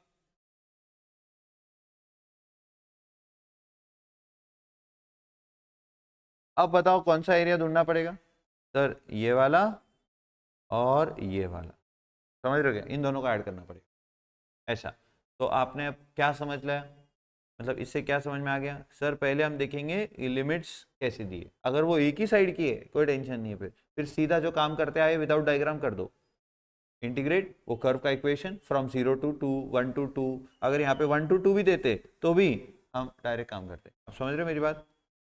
1 टू 2 देते तो भी ये सब सोचने की जरूरत नहीं थी, सीधा कर्व का इक्वेशन फ्रॉम 1 टू 2 इंटीग्रेट, बात खत्म। पर जब वो इधर और इधर की लिमिट्स दे दे ए और बी, थोड़ा सा देखो कर्व के इक्वेशन को, समझ में आएगा आपको ओरिजिन से जा रहा कि नहीं जा रहा। तो समझ जाओ यहाँ पे दो अलग अलग एरियाज आएंगे और दो दो को ऐड करना पड़ेगा। अब मैं ये दोनों अलग अलग एरियाज तो नहीं ढूंढ के दिखा रहा, वो तो चलेगा ना उतना। वो ऑब्वियसली 1 आ रहा है और एक 4 आ रहा है, ऐसा आपका ये टोटल एरिया 5 बनेगा। आंसर आपके पास है वैसे यहाँ पर, तो आप यहाँ से चेक कर सकते हो। ये देखो, तो ये A1 और ये A2, तो A1 वाला एरिया -1 से 0 के लिए -2x, और A2 वाला एरिया क्योंकि वो x एक्सिस के नीचे गया है इसलिए मॉड लगा दिया उसको, तो 0 टू 2 -2x। एंड फिर आप दोनों एरियाज ढूंढोगे तो this comes 1, this comes 4 and therefore the total area is 5 square unit. Understood? पक्का? और सर पहले हमने जो किया उसमें 3 आ रहा था, हमने जो किया तो उसमें कुछ 3 आ रहा था ना, -1 से 2 के लिए, तो वो क्या था फिर? बताओ वो क्या था फिर?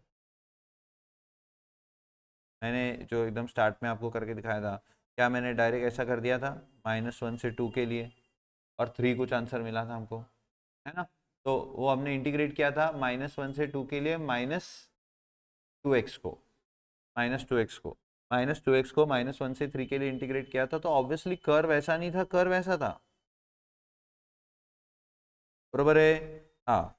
और ये x equal to 1, x equal to 3, x equal to 2 sorry, तो वो जो 3 मिला था वो कौन सा एरिया मिल गया था? सर ये तो एरिया 4 आ रहा है, तो अभी दिख गया। ये वाला एरिया 1 आ रहा है, टोटल 5 हो रहा है, ये अपना आंसर है। मैं पूछ रहा हूँ कि मैंने जो 3 निकाला वो क्या था? मैंने -1 से 2 के लिए इस कर्व के इक्वेशन को इंटीग्रेट किया था, तो वो 3 क्या था? इसमें एक बाउंड्री मैंने एक्स एक्सिस भी ले ली थी। क्या उसमें एक्स एक्सिस मैंने बाउंड्री ली थी? नहीं। ऑब्वियसली बच्चों वो ये वाला एरिया हो सकता है। आप समझ रहे हो क्या मेरी बात? यस। बट डेफिनेटली वो एरिया गलत है, वो एरिया कोई सेंस ही नहीं बना रहा है। ठीक है, तो अब आप सारी बात समझ चुके हो। कब आपको ये करना है ये भी मैंने समझा दिया है, कैसे आपको ध्यान रखना है ये भी मैंने समझा दिया। ठीक है, याद तो रहेगा ना? पर लिखना है आपको ये। That was it. और बोलो कोई सवाल? बाकी पैराबोला, इलिप्स, हाँ पैराबोला डायग्राम ड्रॉ करना है तो आपको ये याद रखना है कब कौन सा। तो y square is equal to 4ax है तो वो नॉर्मल है, y square is equal to 4ax। Y square is equal to minus 4ax है, इधर आ जाएगा। वाई स्क्वायर की जगह x square is equal to 4by है ऊपर, और x square is equal to minus 4by है नीचे, बस।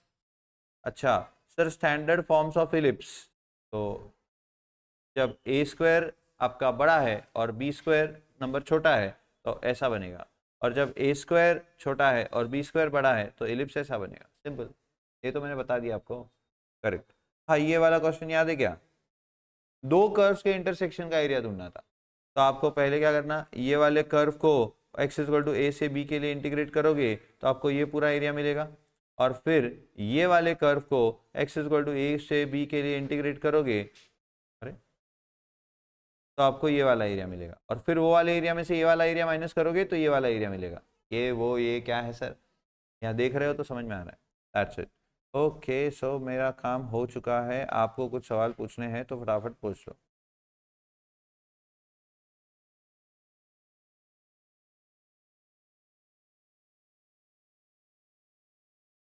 ये वो जो क्वेश्चन हमने देखा वो उसका पॉइंट लिखा हुआ है, देखो, if area of curve lies under and below the x axis then you have to add both the areas, ठीक है ना। अच्छा,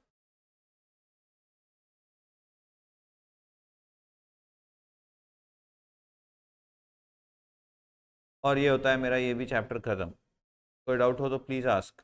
इसमें ये इधर जो क्वेश्चन थे बढ़िया थे ना, ये फर्स्ट सेकेंड एग्जाम में आने के चांसेस है। ये दो पैराबोलास के इंटरसेक्शन का उन्होंने एरिया पूछा था, और y square is equal to 7x यानी ऐसा, और x square is equal to 7y यानी ऐसा, मतलब आपको ये वाला एरिया ढूंढना था। तो ये मैंने सॉल्व भी करवाया, आपको पूरा लिखवाया भी मैंने इसको अच्छी से आपको। तो आप ये वाली लाइन यूज कर लो, या फिर आप ये वाली लाइन यूज कर लो, दोनों में से कोई भी एक लाइन यूज करो। तो अगर ये लाइन यूज करोगे तो पहले इस कर्व के इक्वेशन के लिए आप इंटीग्रेट करो 0 टू यहाँ तक, तो आपको मिल जाएगा ये एरिया पूरा। और फिर आप क्या करो, तो इस वाले कर्व को इंटीग्रेट करो उसी पॉइंट के लिए, उसी एक्स इज इक्वल टू के लिए, उसी लाइन के लिए, तो आपको ये वाला एरिया मिलेगा। और फिर पहले वाले एरिया में से दूसरा वाला एरिया माइनस करो तो आपको ये एरिया मिल जाएगा। इसमें मैंने बराबर ABCD ऐसे सब अल्फ़ाबेट से नाम दिए उनको, और फिर this area minus this area is the required area, ऐसे सब लिखे भी दिया है, लिखाया मैंने आपको, ये आंसर आपके नोटबुक में है, ये चेक करना बाद। तो ये कुछ इंपॉर्टेंट क्वेश्चन है, याद रखिए। बाकी तो क्वेश्चन आसान थे, ऐसे कुछ खास मुझे इसमें लगा नहीं है। कुछ आपने होमवर्क भी किए थे इसमें से। और हम आ गए कहाँ, आखिरी चैप्टर। तो ये तो अभी अभी हमने पढ़ा है, आइए इसको फास्ट एकदम बता देता हूँ सिर्फ, और खत्म करता हूँ मैक्स 1 का रिवीजन। नहीं, ये याद नहीं है आपको? चैप्टर याद है, differential equations and it's applications? नहीं याद है ना रिया? बिल्कुल नहीं, रिवाइज करना पड़ेगा। बताओ डिफरेंशियल इक्वेशन क्या होता है सर? जिसमें एक डिपेंडेंट वेरिएबल, एक इंडिपेंडेंट वेरिएबल, और derivative of dependent variable with respect to independent variable होता है, तो वो एक डिफरेंशियल इक्वेशन होता है। जैसे क्वाड्रेटिक इक्वेशन होता है, जैसे क्यूबिक इक्वेशन होता है, जैसे लीनियर इक्वेशंस होते हैं, वैसे ही डिफरेंशियल इक्वेशन होता है। तो डिफरेंशियल इक्वेशन की डेफिनेशन मैंने आपको बता दी है, कैसा equation involving a dependent, independent and derivative of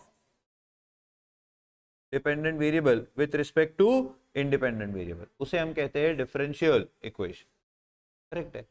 अब डिफरेंशियल इक्वेशन के नीचे एग्जांपल दिए, तो डिफरेंशियल इक्वेशन का ऑर्डर और डिफरेंशियल इक्वेशन की डिग्री ये निकालने के लिए बोला जाता है, ये काम में आता है हमारे एक्चुअली। तो ऑर्डर क्या होता है, तो सर उस डिफरेंशियल इक्वेशन में जो हाईएस्ट ऑर्डर डेरिवेटिव है, उस हाईएस्ट ऑर्डर डेरिवेटिव की जो ऑर्डर है वही उस डिफरेंशियल इक्वेशन के ऑर्डर है। तो जैसे इस वाले इक्वेशन में आप देखो तो d square y by d x square आपको दिखेगा, तो ऑब्वियसली इसमें ऑर्डर 2 का हाईएस्ट ऑर्डर डेरिवेटिव है, तो इस डिफरेंशियल इक्वेशन का ऑर्डर 2 है। यहाँ देखोगे तो सिर्फ d y by d x दिख रहा है, तो इसका ऑर्डर 1 है। यहाँ देखोगे तो d square y by d x square दिख रहा है, तो इसका ऑर्डर 2 है। ये हो गया ऑर्डर। और उस हाईएस्ट ऑर्डर डेरिवेटिव की जो पावर होती है, उस हाईएस्ट ऑर्डर डेरिवेटिव की जो पावर होती है उसे कहते हैं degree of the differential equation. Highest order derivative की पावर म्हणजे डिफरेंशियल इक्वेशन की डिग्री। लेकिन इसमें एक कैच है कि आपको डिग्री आइडेंटिफाई करने से पहले क्या करना पड़ेगा। तो सर जितने भी फ्रैक्शनल इंडाइसिस है और निगेटिव इंडाइसिस है पहले उन्हें पॉजिटिव करो और फिर जाके देखो कि हाईएस्ट ऑर्डर डेरिवेटिव की पावर क्या आ रही। सारे फ्रैक्शनल इंडाइसिस और निगेटिव इंडाइसिस को एलिमिनेट कर लेने के बाद फिर आप ये कर सकते हो। अच्छा, किसके फ्रैक्शनल इंडाइसिस और किसके निगेटिव इंडाइसिस? किसी भी डिफरेंशिएशन के यानी डीवाई बाई डी एक्स के। डीवाई बाई डी एक्स का कोई भी पावर फ्रैक्शनल नहीं होना या फिर निगेटिव नहीं होना, किसी का भी। ऐसा नहीं कि हाईएस्ट ऑर्डर का, स्मॉलेस्ट ऑर्डर डेरिवेटिव का भी पावर निगेटिव या फ्रैक्शनल नहीं होना। तो पहले वो निगेटिव पावर या फ्रैक्शनल इंडाइसिस को आप स्क्वायर लेकर क्यूब कर कर जो भी आप वहां पर फ्रैक्शनल क्या है वो देखना पड़ेगा, उसके हिसाब से उसको आप ठीक करोगे। तो उसको हटाओगे, उसको एलिमिनेट करोगे, तब फिर देखोगे हाईएस्ट ऑर्डर डेरिवेटिव की पावर क्या आ रही है और वही आपका उस डिफरेंशियल इक्वेशन का डिग्री बनेगा। मैंने क्या बोला समझा? तो यहाँ बताओ हाईएस्ट ऑर्डर डेरिवेटिव ये है कि ये है? सर ऑब्वियसली ये वाला है। इसका पावर कितना है? 1। तो इस पूरे डिफरेंशियल इक्वेशन का डिग्री कितना? 1। अब ये वाला क्वेश्चन देखो, क्या बच्चों इसमें मैं डायरेक्ट बोल दूं कि ये रहा हाईएस्ट ऑर्डर डेरिवेटिव तो इसका पावर 1 है तो इस डिफरेंशियल इक्वेशन का डिग्री 1 है? ऐसा नहीं बोल सकता। क्यों? क्योंकि यहाँ पर सर ये देखो फ्रैक्शनल इंडाइसिस बरोबर है। यस, तो क्या ये क्यूब रूट हटाना पड़ेगा पहले? हाँ, उसके लिए क्या करेंगे? Cubing both sides. तो दोनों साइड में क्यूब कर दूंगा। तो जैसे ही मैं दोनों साइड क्यूब करूंगा इधर का क्यूब रूट हट जाएगा, उधर क्यूब आ जाएगा। अब बताओ कोई भी डिफरेंशियल जो आपके टर्म्स है यानी आपके डेरिवेटिव्स है वहां पर कहीं पे भी फर्स्ट ऑर्डर हो, सेकंड ऑर्डर हो, थर्ड ऑर्डर हो, फोर्थ ऑर्डर हो, कोई भी हो, किसी को भी फ्रैक्शनल या निगेटिव इंडाइस है क्या? नहीं। तो सर ऑब्वियसली अब सारी इंडाइसेस हमारी पॉजिटिव है। तो फिर मैं बोल सकता हूँ कि अब इसकी डिग्री बताओ। तो हाईएस्ट ऑर्डर डेरिवेटिव कौन है? ये। तो इसकी डिग्री कितनी यानी इसकी पावर कितनी? 3। तो इस डिफरेंशियल इक्वेशन की डिग्री कितनी? 3। ये एमसीक्यूज में आपको पूछा जा सकता है। याद रहेगा? याद रहेगा? रखना पड़ेगा। तो ये वाला क्वेश्चन भी अगर आप देखोगे, सर इसमें तो कोई प्रॉब्लम ही नहीं, इसमें तो कोई स्क्वायर रूट क्यूब रूट कुछ है ही नहीं। अरे क्या कमाल करते हो यार।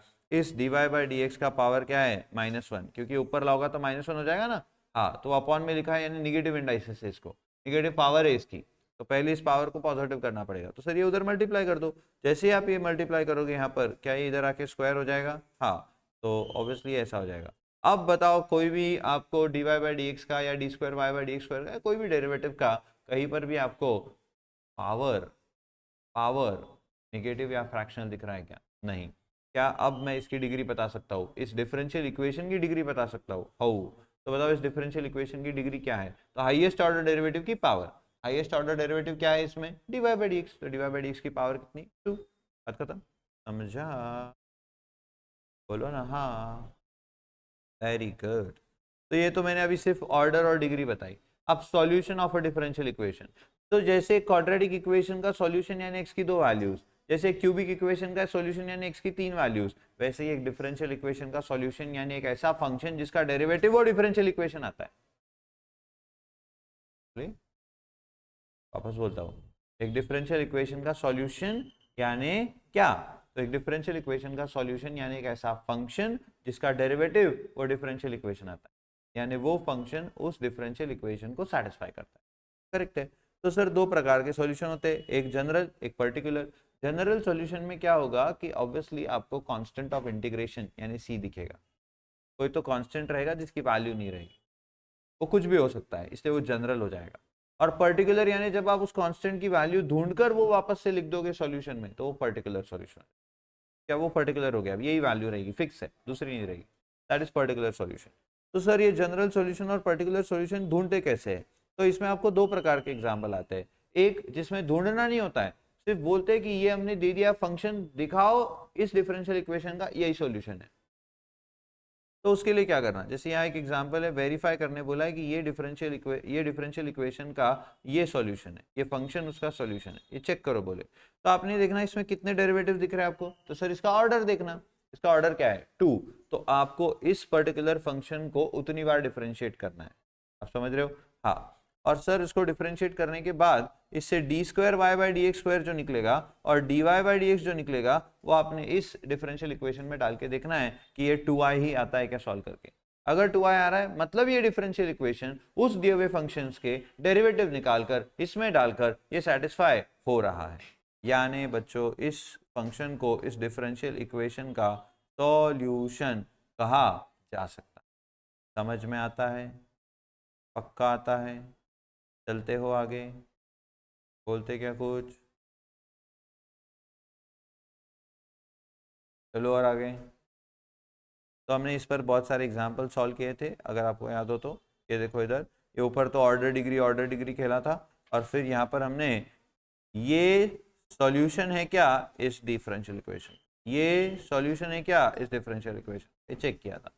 तो कैसे चेक करते? तो यहाँ देखना है आपने कि ऑर्डर कितना है। Sir order d square y by d x square है, तो ऑब्वियसली इस फंक्शन को 1 और 2 बार डिफरेंशिएट करो, d y by d x भी मिल जाएगा, d square y by d x square भी मिल जाएगा। फिर वो वैल्यूज इसमें डालो, इसको जो भी प्लस माइनस दिए वो सब करो, मल्टीप्लाई वगैरह प्लस माइनस जो भी वो करो, और देखो जो राइट हैंड साइड है वो आती है क्या। तो इधर राइट हैंड साइड 0 आना चाहिए। अगर आया तो आप बोलोगे अरे ये इसके डेरिवेटिव से ये डिफरेंशियल इक्वेशन सेटिस्फाई हो गया, मतलब ये डिफरेंशियल इक्वेशन का सॉल्यूशन वो दिया हुआ फंक्शन है और है।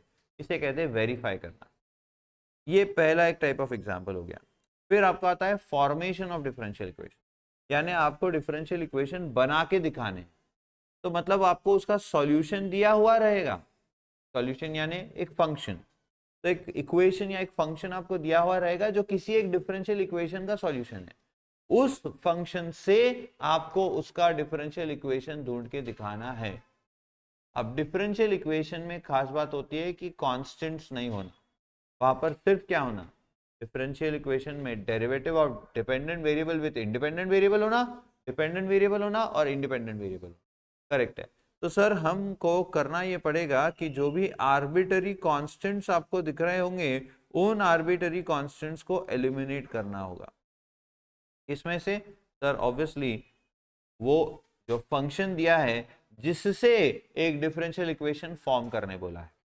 जा रहा है दिमाग में कि गए लॉस्ट हो गए हो? याद आना चाहिए, सब पढ़ा है आपको मैंने। तो सर हमें आर्बिट्री कांस्टेंट्स को एलिमिनेट करके फिर एक डिफरेंशियल इक्वेशन फॉर्म करना। तो जैसे ये देखो, ये क्वेश्चन आपको दिख रहा है, तो सर बोले इससे डिफरेंशियल इक्वेशन ढूंढ के दो। तो इसका डिफरेंशियल इक्वेशन ढूंढना है तो इसमें कितने कांस्टेंट्स है वो देखना है पहले। तो सर इसमें 2 कांस्टेंट है, तो 2 कांस्टेंट है तो इसको 2 बार डेरिवेटिव लेना है और ये दोनों कांस्टेंट्स एलिमिनेट करना है। तो derivative of a constant is, oh wow, derivative of constant is 0। तो सर हम क्या करेंगे, वो कांस्टेंट का डेरिवेटिव 0 हो जाए तो कांस्टेंट का डेरिवेटिव निकले ऐसी परिस्थिति निर्माण करेंगे, यानी कांस्टेंट को अकेला करेंगे और फिर डेरिवेटिव लगाएंगे तो ऑटोमेटिकली वो 0 हो जाएगा। तो वैसे एलिमिनेट होते जाएगा। तो जितने कांस्टेंट है उतनी ही बार आप डेरिवेटिव ले सकते हैं, ऐसा नहीं कि जब तक कांस्टेंट अकेला नहीं होता तब तक चलने ही दो। समझ रहे हो क्या? तो आपको जितनी बार उन्होंने जितने कांस्टेंट्स दिए हैं उतनी ही बार आप डेरिवेटिव ले सकते हो बस। और उतनी बार डेरिवेटिव लेकर के आपको कोशिश ये करनी कि कांस्टेंट एलिमिनेट हो जाए, और अगर कांस्टेंट एलिमिनेट हो ही नहीं रहा तो फिर कांस्टेंट की कहीं से वैल्यू ढूंढ के लाओ जिसमें फिर से कांस्टेंट नहीं आना चाहिए, और वो वैल्यू उस कांस्टेंट की जगह लिख दो, तो वो एलिमिनेट हो गया। तो एलिमिनेट करने के 2 तरीके हैं, या तो उसको अकेला करके क्या करो, डेरिवेटिव निकाल दो उसका तो 0 हो जाएगा, या फिर उसकी वैल्यू सब्सटीट्यूट कर दो जिसमें फिर से कोई और कांस्टेंट नहीं आएगा। इसके लिए मैंने आपको एक अलग स्टाइल में पढ़ाया था, बोला था कि किसी को अगर मारना है तो पहले उसको अकेली गली में बुलाना पड़ेगा, जब वो अकेली गली में आ जाए फिर लगाओ उसको छुरी चाकू जो भी आपका हथियार है उसको मार डालो। बराबर है कि नहीं? तो सर यहाँ पे हमें कॉन्स्टेंट्स को मारना है, तो पहले कॉन्स्टेंट्स को अकेला करो और फिर डेरिवेटिव लो।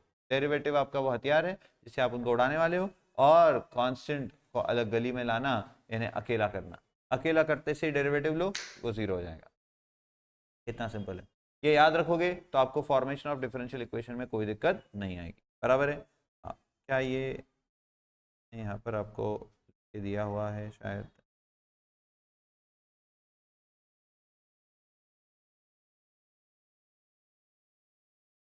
तो नहीं मैंने आपको ये लिख के नहीं दिया है पर ये बोला है मैंने क्लास में। ठीक है, आप समझ गए?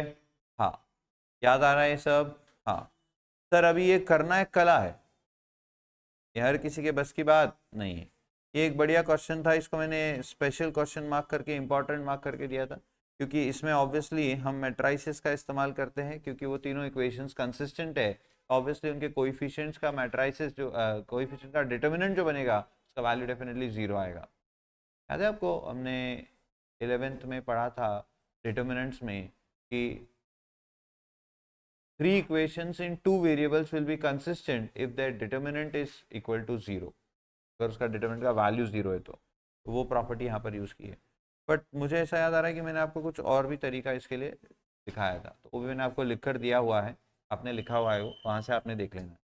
अभी मुझे याद नहीं, वो टाइम पे याद आ जाता है, अभी याद नहीं, तो आपने वो देख लेना है, ठीक है। यस, तो ये देखो, ये एक इक्वेशन, बताओ इसमें कितना कांस्टेंट है, मात्र एक, तो बस एक ही बार इसको डेरिवेटिव ले सकते हो आप, पर वो डेरिवेटिव ऐसा लेना है कि कांस्टेंट एलिमिनेट हो जाए, और अगर आप कांस्टेंट को एलिमिनेट नहीं कर सकते तो फिर उसकी वैल्यू डाल देना है। तो देखो यहाँ पर इन्होंने क्या किया, क्योंकि ये 4a को एलिमिनेट नहीं कर पाए, तो इन्होंने क्या किया, 4a की जगह पर ये x उधर लेके गए और ये अपॉन x वाली वैल्यू डाल दिए, तो ये x cube plus y cube, और ये x इधर था वो उधर मल्टीप्लाई कर दिया इसको। ये देखो, ये पूरा इधर लिखा है और ये 4a की जगह x cube plus y cube upon x लिखा है, पर वो x उधर लिख दिया है। समझ रहा है क्या, पक्का ना, होप सो समझ रहा है, ठीक है। तो सर आपको या तो उसको एलिमिनेट करना है, अकेला करके उसको थकेला करो और उड़ा दो डेरिवेटिव लेके, और नहीं अकेला हो पा रहा तो पहले डेरिवेटिव ले लो, जितने कांस्टेंट है उतनी बार डेरिवेटिव ले लो ताकि डिफरेंशियल इक्वेशन बने, तो डेरिवेटिव आएगा तभी तो डी बनेगा, और फिर उस कांस्टेंट की जगह सब्स्टिट्यूट कर दो वैल्यू। पर जब आप सब्स्टिट्यूट करोगे तो जैसे देखो, अब ये 4a की जगह पे मैंने x cube plus y cube upon x substitute किया, तो इसमें वापस कांस्टेंट आया क्या, नहीं। ऐसा आपको सब्स्टिट्यूशन कांस्टेंट की जगह करना है, सो दैट वो कांस्टेंट ऑटोमेटिकली गायब हो जाएगा। बाकी डी कैसा भी बने, कितना ही घटिया दिखे वो, दिखने दो, उससे फर्क नहीं पड़ता, पर डी बनना चाहिए, ठीक है। फिर हमने solution of a differential equation ढूंढना शुरू किया था। बताओ solution of a differential equation कैसे ढूंढा जाता है, एकमात्र मेथड है सिर्फ, कौन सी, variable separable form, no other method, एक ही मेथड है, कैसे भी प्रकार का डिफरेंशियल इक्वेशन हो एक ही मेथड है सर, लीनियर डिफरेंशियल इक्वेशंस को छोड़कर, एलडीई को छोड़कर, एचडीई वेरिएबल सेपरेबल से ही होता है, पर एलडीई सर उसका तो सॉल्यूशन डायरेक्ट हमको रेडीमेड दिया हुआ है, याद है क्या एलडीई का सॉल्यूशन, वो इफ उफ नहीं इफ, याद है, बताऊंगा अभी, तो पहले बताओ क्या सॉल्यूशन ऑफ डिफरेंशियल इक्वेशन के लिए वेरिएबल सेपरेट करने पड़ेंगे, हाँ, तो आपको करना क्या है, सारे x और dx एक साइड, सारे y और dy एक साइड, और याद रखो dx और dy हमेशा न्यूमरेटर में रहना चाहिए, तो चीजों को उधर लेके जाना है, dx dy को इधर नहीं लाना है। मतलब सर अगर ऐसा है कि इधर कुछ वाई स्क्वायर डी वाई है, sorry y square d x है, और उधर कुछ एक्स क्यूब डी एक्स है, तो सर ये डी वाई है, सॉरी, तो ये सर ये डी वाई को इधर लेके आ जाओ, डी एक्स को उधर ना, ये वाई स्क्वायर उधर चल जाएगा और ये एक्स क्यूब उधर चल जाएगा। अब हो गए वेरिएबल सेपरेट, और फिर क्या करो, इनको इंटीग्रेट बोथ साइड्स, क्योंकि एक डी का सॉल्यूशन ढूंढना है तो d is a differential equation in which there are derivatives, and I have to eliminate those derivatives so that I can find the solution of that differential equation। तो sir derivative को हटाने के लिए integration के अलावा और क्या है, क्या, हाँ, तो सर सॉल्यूशन ढूंढने के लिए एक ही तरीका है, वेरिएबल सेपरेट करो, वेरिएबल सेपरेट करते से ही इंटीग्रेट लो, इंटीग्रेशन करोगे, इंटीग्रेशन होते से ही आपको सॉल्यूशन मिलता है, बोलो हाँ, हाँ।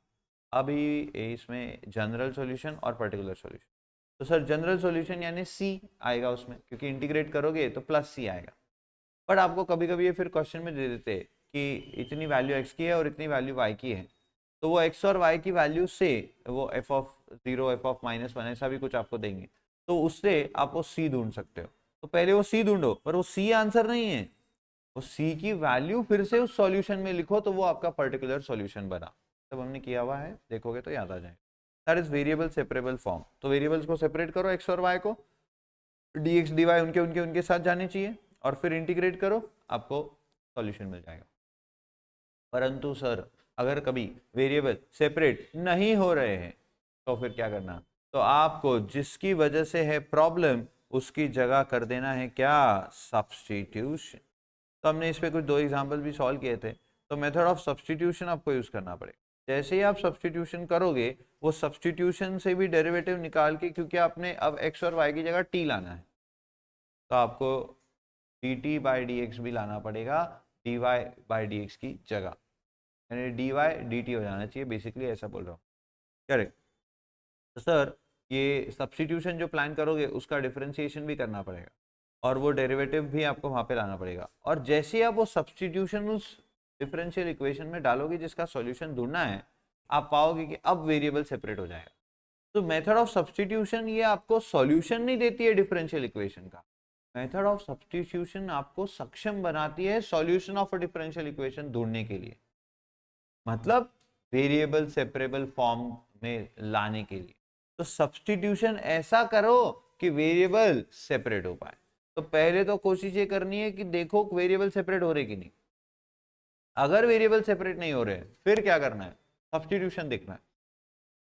तो सब्स्टिट्यूशन जैसे आप पाओगे और वो करोगे प्रॉपरली, उसको डिफरेंशिएट करके dt बाई डी एक्स भी लाओगे, आप पाओगे कि बराबर dx और x एक साइड हो रहा है और dt और t एक साइड हो रहा है, और फिर आप इंटीग्रेशन करोगे, इंटीग्रेट करने के बाद में आप उसमें t की जगह पे वापस t की वैल्यू डाल दोगे, तो आपको आंसर मिल जाएगा, यानी आपको सॉल्यूशन ऑफ डिफरेंशियल इक्वेशन मिल जाएगा using method of substitution but doing variable separable form. तो आंसर तो वेरिएबल सेपरेबल से ही आता है, बस मेथड ऑफ सब्स्टिट्यूशन उसको बनाने में हेल्प करता है। ये होने के बाद हमने सीखा था एक बढ़िया सा डिफरेंशियल इक्वेशन जिसका नाम था होमोजीनियस डिफरेंशियल। अब होमोजीनियस डिफरेंशियल इक्वेशन है या नहीं ये कैसे पहचाने, तो वो पहचान करने के लिए आपको बताया था मैंने कि आपको ये देखना है कि ऑब्वियसली जो आपके फंक्शंस है उसमें जो आपकी पावर्स है वो सेम होना, आइदर ऐसी हो सकती है, या देखो यहाँ पे x2 है, y की पावर 1 है, तो 2 + 1 कितना हो जाएगा, प्रोडक्ट में है तो 3, और यहाँ पर x⁻0 है और y⁻3 है, 0 + 3 कितना हो जाएगा 3, तो ये भी होमोजीनियस है। समझ रहे हो क्या आप होमोजीनियस डिफरेंशियल इक्वेशन। हाँ, और भी ऐसे होमोजीनियस डिफरेंशियल इक्वेशन हमने आपको बताए थे। तो होमोजीनियस डिफरेंशियल इक्वेशन में होगा क्या कि f of x + y dx and g of x + y dy आपको दिया होगा, इसे आप होमोजीनियस डिफरेंशियल इक्वेशन कहते हो। अब इसको सॉल्व कैसे करते हैं सर, इसको सॉल्व करने के लिए यानी एक HD का सॉल्यूशन निकालने के लिए पहला स्टेप उसको dy बाई डी के फॉर्म में लाओ, सबसे पहला स्टेप उसको dy बाई डी के फॉर्म में लाओ। जैसे ही वो dy बाई डी के फॉर्म में आ जाएगा, जैसे ही वो dy बाई डी के फॉर्म में आ जाएगा, तुरंत क्या करना है, सॉरी तुरंत क्या करना है, y = tx पुट करना है। ये सब्स्टिट्यूशन हमेशा सेम रहेगा। अच्छा, मतलब सर यहाँ पर भी आप method of substitution he use कर रहे हो, हाँ, ताकि वेरिएबल सेपरेट हो सके, क्या बात बोले, तो मतलब सर कुछ नई बात नहीं है, बस यहाँ पे सब्स्टिट्यूशन हमेशा सेम रहेगा, y = tx। क्यों, तो ये सारे होमोजीनियस डिफरेंशियल इक्वेशन के लिए बोल रहा हूँ मैं। मतलब सर ऊपर जो मेथड ऑफ सब्स्टिट्यूशन हमने बात की वही है, बस यहाँ सब्स्टिट्यूशन फिक्स रहेगा और ऊपर सब्स्टिट्यूशन डिपेंड करता है क्वेश्चन पर। तो होमोजीनियस अगर डिफरेंशियल इक्वेशन पहचान लिया है तो आपने पहले उसको स्टेप 1 करना है, dy बाई डी एक्स के फॉर्म में लाना है, सब कुछ उधर चले जाएगा, dy बाई डी एक्स एक साइड रहेगा, फिर आप करोगे y = tx का सब्स्टिट्यूशन और y = tx को डिफरेंशिएट करोगे, तो आपको dy by d x t + x dt by d x मिलेगा हमेशा। और वैसे आपका ये dy बाई डी एक्स है, तो दोनों ये dy बाई डी एक्स है, तो ऑब्वियसली ये दोनों क्या हो जाएंगे, इक्वल। और आप ये सब्स्टिट्यूशन अब करोगे, जहां जहां दिखेगा y वहां वहां लिखोगे tx, और ऑब्वियसली दिस = दिस हो जाएगा। ये जैसे ही हो जाएगा फिर आप पाओगे कि बराबर x x सारा एक साइड हो रहा है dx के साथ और t t सारा एक साइड हो रहा है dt के साथ। तो थोड़ा सा अजीब दिखेगा आपको t वाला टर्म, उसको आपको डिनोमिनेटर सेम करना पड़ेगा वगैरह वगैरह चीज़ें रहेगी उसमें। x वाली टर्म बड़ी आसान रहेगी, वो dx के साथ चल जाएगी, dt वाली dt या t के साथ आ जाएगा।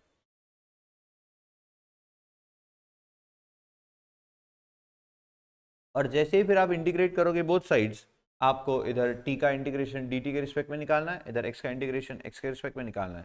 वंस इंटीग्रेटेड री सब्स्टिट्यूट t = y/x। तो y = tx डाला था तो t = y/x, ये x उधर जाके डिवाइड हो जाएगा, बराबर है, हाँ बोलो हाँ, हाँ, तो t = क्या आएगा, y/x। एंड मस्त मजा आ गया, समझे कि नहीं समझे, पक्का कि नहीं पक्का, श्योर कि नहीं श्योर, यस। तो सर t = y/x, ये वापस से रीसब्स्टिट्यूट करोगे t की जगह पे, और फिर सारा सिंप्लीफिकेशन करके आपका सॉल्यूशन ऑफ HDE आ गया। ये हुआ HDE के बारे में। और फिर आता है कौन, LDE, that is linear differential equation.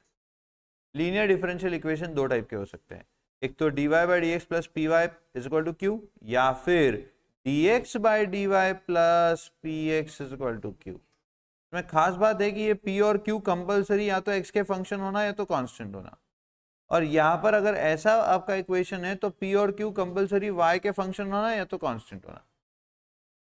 तो याद आ रहा होगा एक क्वेश्चन हम सॉल्व कर रहे थे लीनियर डिफरेंशियल इक्वेशन में, जहां पर हम पूरी कोशिश कर रहे थे कि वो ऐसे फॉर्म में हम ला सके, बट वो कुछ आ नहीं रहा था। फिर एकदम से मैंने बोला कि क्या तुम लोग यार, मैंने तुमको दोनों बताए थे और मैंने तुमको एकदम सिस्टमैटिकली लिख के दिया, पूरा टेबल वेबल बना के सब प्रॉपरली एकदम। तो आपको कभी कभी LDE ऐसा बनाना पड़ेगा, dx by d y plus p y is equal to q, जिसमें p x is equal to q, जिसमें p और q कंपलसरी या तो y के फंक्शन या तो कांस्टेंट। और अगर ऐसा बन रहा है तो p और q कंपलसरी या तो x के फंक्शन या तो कांस्टेंट, दोनों कांस्टेंट रहे चलेगा, दोनों x के फंक्शन रहे चलेगा, इधर दोनों y के फंक्शन रहे चलेगा, दोनों कांस्टेंट रहे चलेगा। सर एक फंक्शन रहा और एक कांस्टेंट रहा तो भी चलेगा, कोई भी कॉम्बिनेशन चलेगा, उसमें कोई प्रॉब्लम नहीं है, ठीक है। हाँ सर, फिर ये समझो समझ में आ गया कि कौन सा वाला LDE है, वो वाला है कि ये वाला है, ये समझ में आ गया। फिर क्या करना, तो पहले आपको ढूंढना होता है इसमें इफ, क्या ढूंढना होता है, उफ, मतलब इफ क्या है, इंटीग्रेटिंग फैक्टर। कभी कभी इंटीग्रेटिंग फैक्टर बोल के MCQ भी पूछ लेते हैं आप, बच्चा सोचता है क्या है इंटीग्रेशन का, सर इंटीग्रेशन का क्वेश्चन आया था सर, उसमें इंटीग्रेटिंग फैक्टर बोला था, आपने तो पढ़ा है नहीं। इंटीग्रेटिंग वर्ड है ना, तो इंटीग्रेशन का है वो, है ना। तो इंटीग्रेटिंग फैक्टर कहाँ पढ़ा है, LDE, याद रहेगा। हाँ, अब बताओ इंटीग्रेटिंग फैक्टर कैसे निकलता है, तो सर ये वाले LDE के लिए obviously if is equal to, इधर लिखता हूँ, e raise to integration p dx, क्योंकि वो p जो है x का फंक्शन या कांस्टेंट रहेगा। और ये वाले के लिए मतलब ऐसा वाला अगर LDE है तो उसका इफ आएगा e raise to integration p dy। इसमें वो वाला आपको याद रखना है कि e raise to log of something to the base e रहा तो वो जो समथिंग है वो आपका आउटकम बन जाएगा। यानी कभी ऐसा आपको दिखा e raise to log of me या फिर x स्क्वायर e, तो ये x स्क्वायर हो जाएगा। ये बहुत इंपॉर्टेंट है, ये नहीं करोगे तो आगे फंस जाओगे, ठीक है। तो ये याद रखना है आपने। Okay, no problem sir. Sir if मिल गया, अभी क्या करें, अभी इफ का अचार डाले नहीं, तो क्या करना पड़ेगा इफ का, बताओ ना फिर। सर अब डायरेक्ट सॉल्यूशन आएगा LDE का, therefore the solution of the given linear differential equation is given as y if, इसके लिए बात कर रहा हूं, y if integration q if dx plus c, बराबर है। बस ऐसे ही था, बीच में कुछ नहीं, plus minus. y if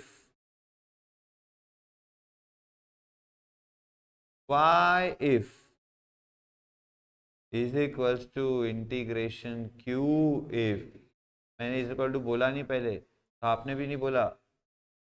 y if is equals to integration q if dx plus c।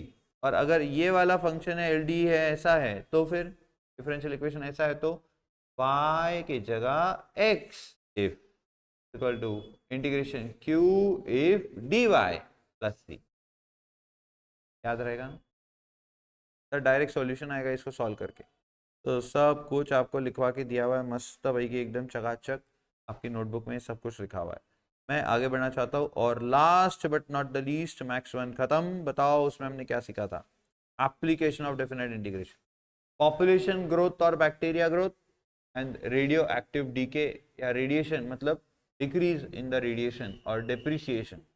तो एक इंक्रीज के लिए एक डिक्रीज के लिए, दोनों के लिए आप डिफरेंशियल इक्वेशंस का इस्तेमाल कर सकते हो, करेक्ट है। हाँ, तो सर पहले बताओ ग्रोथ के लिए, तो सर क्या है ना, प्रपोर्शन दिया होता है कि something is direct in direct proportion with something present at that time, जो जनरली बैक्टीरिया और पॉपुलेशन के लिए आपको क्वेश्चन बना। तो ये ऐसा लिखा होता है स्टार्टिंग में एकदम, the rate of change in P, that is population, is proportional to the population present at that time. तो रेट ऑफ चेंज कैसे आता है? डेरिवेटिव से। Derivative of population with respect to time, मतलब rate of change in population with respect to time is directly proportional to the population present at that time. ये हमेशा question में लिखा रहेगा कि वो किसको प्रोपोर्शनल है। हमेशा ऐसा ही नहीं रहेगा, वो जैसा देंगे वैसा रहेगा। कभी ये p+1 भी हो सकता है, कभी ये p²+2 भी हो सकता है। वो जो देंगे वो किसको प्रोपोर्शनल है वो देंगे। तो ये प्रोपोर्शनल डायरेक्ट है, तो ऑब्वियसली मैं यहाँ पे कांस्टेंट ऑफ प्रोपोर्शनलिटी को लेकर के dp/dt इक्वल टू kp लिख सकता हूँ। अब dp/dt इक्वल टू kp लिखा तो ये एक डिफरेंशियल इक्वेशन है जिसका मैं वेरिएबल सेपरेबल करके सॉल्यूशन ढूंढ सकता हूँ।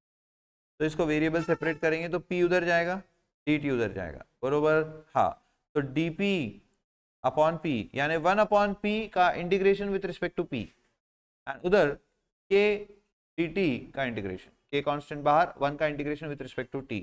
तो 1/p का आएगा log of p is equal to kt plus c। Sir इसका बेस क्या है? e, तो p is equal to e raise to kt plus c। Sir ये क्यों किया आपने? लॉ ऑफ, सॉरी लॉ बोल रहा हूँ, लॉगरिथमिक फॉर्म से एक्सपोनेंशियल फॉर्म किया, ये तो समझता है। हाँ सर ये क्यों किया आपने लेकिन p is equal to e raise to kt plus c? क्योंकि आपको पॉपुलेशन बोलेंगे ढूंढने को, बताओ इतने साल में कितनी पॉपुलेशन हो जाएगी, इतने साल में कितना बैक्टीरिया हो जाएगा, तो इसलिए p इज इक्वल टू के फॉर्म में इसको निकाल दिया ताकि मैं पॉपुलेशन ढूंढ सकूं। सर पर अगर आपको पॉपुलेशन ढूंढना है तो ये t मतलब तो हो गया टाइम, तो ये बोलेंगे 20 साल बाद, 25 साल बाद, 50 साल बाद, 60 साल बाद कितनी पॉपुलेशन हो जाएगी, तो वो t तो मालूम पड़ जाएगा सर, क्वेश्चन बताएगा कि कितने साल बाद की पॉपुलेशन पूछ रहे हैं। बट प्रॉब्लम है सर वो k और c, तो पहले आपको ढूंढना पड़ेगा k और c। बट k और c नहीं मिलता है, क्या ये बेस सेम है तो पावर ऐड हो जाती है, तो ऐसा भी कर सकता हूँ मैं इसको। हाँ, तो आपको e raise to k and e raise to c ये दोनों पहले ढूंढने होते हैं, और इसके लिए क्वेश्चन में आपको ये डेटा देते हैं कि एट टाइम 0 इतनी पॉपुलेशन है, तो ये 0 हो जाएगा, तो ये पूरा 0 हो जाएगा, सॉरी 1 हो जाएगा, क्योंकि e रेज टू 0 हो जाएगा, वो ये 1 हो जाएगा। और फिर e रेज टू c आपको मिल जाएगा, क्योंकि एट टाइम 0 पॉपुलेशन कितना है दिया है, तो e रेज टू c इतना है। फिर एट टाइम 4 मतलब आफ्टर 4 ईयर्स या आफ्टर 20 ईयर्स जो भी आपको दिया होगा, तो t की जगह 20 डालोगे, e रेज टू c मालूम है, और उधर पॉपुलेशन आपको दिया होगा, तो p मालूम है, ये t मालूम है, और ये e रेज टू c तो इसके पहले मिला है, तो वो ये वैल्यू और ये वैल्यू तीनों लिखोगे तो आपको कौन मिल जाएगा? e रेज टू k, या e रेज टू k के रिलेशन में कुछ मिलेगा, जैसे e raise to 20k, e raise to 40k ऐसा कुछ मिलेगा। और फिर ये फाइनली पूछेंगे कि बताओ फिर एट टाइम 60 या आफ्टर 20 ईयर्स कितनी पॉपुलेशन हो जाएगी, तो आप क्या करोगे कि वो t की जगह पे 60 डालोगे, तो at t 60 how much is p, अब आपको ये p ढूंढना है, मालूम नहीं है, तो e raise to 60k into e raise to c, आपको e रेज टू c का वैल्यू तो ऑलरेडी मालूम है, e रेज टू 20 के ऊपर मालूम है, यहाँ पे आपको e रेज टू 60k दिख रहा है, तो आप क्या करोगे, इसको 20k रेज टू 3 लिख दोगे, और फिर e रेज टू 20k की जो वैल्यू वहां थी वो यहाँ लिखोगे, उसको रेज टू 3 करोगे, तो रेज टू 3 करोगे into e raise to c जो भी था वो करोगे, तो आपको पॉपुलेशन मिल जाएगा एट टाइम 60।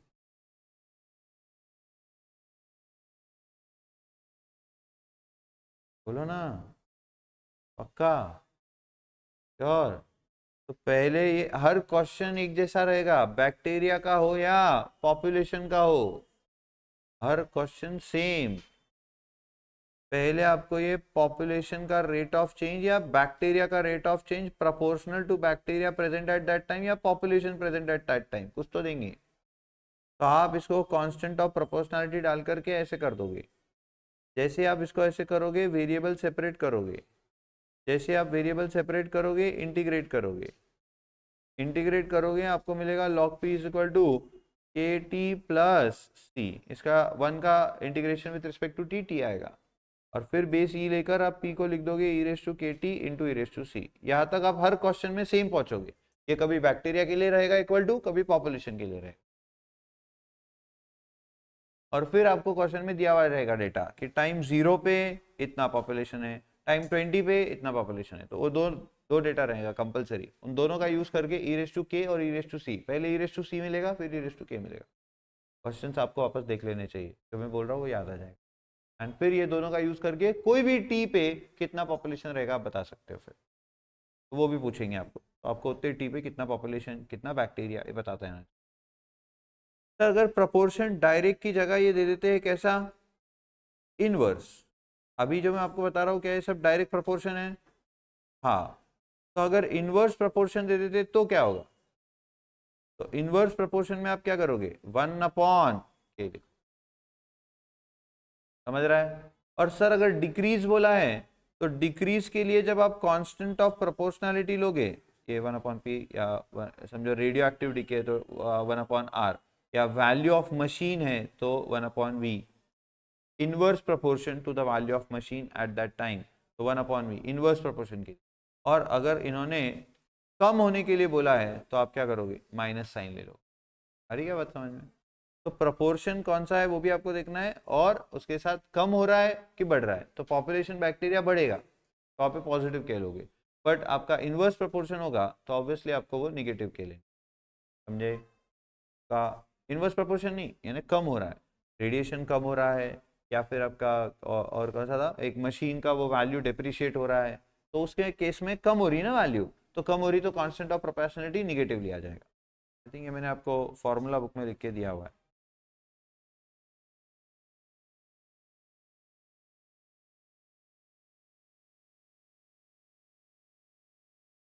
ये देखो,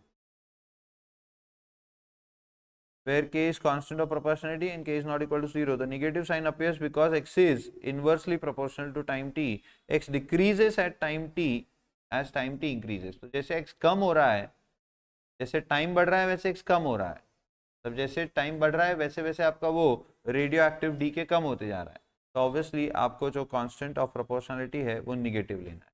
सारी बात समझ में, पक्का बोलो ना। हाँ, हमने इसका एक एग्जाम्पल भी सॉल्व किया हुआ है ना, वो एग्जाम्पल देखना चाहिए, तो मैं और क्लैरिटी आपको देता हूँ। क्या लिखा था बताओ तो, the rate of depreciation dv by d t of a machine is inversely proportional to the square of t+1, where v is the value of the machine t years after it was purchase. यही था वो question. हाँ, तो क्या बच्चों यहाँ पर सबसे पहली बात तो dv बाई डी टी यानी rate of depreciation is inversely proportional to t+1 है, इनवर्सली प्रोपोर्शनल टू t+1 है, बराबर। तो इनवर्स प्रोपोर्शन अगर रहा तो हम उसको 1/t+1 लिखेंगे, ऐसे ही लिखा है ना हमने, चेक करो तो नोटबुक। एंड फिर क्योंकि यहाँ पे वैल्यू कम हो रही है तो आपको -k लेना पड़ेगा। आ रही क्या बात समझ में, इसका स्क्वायर दिया है ना इन्होंने।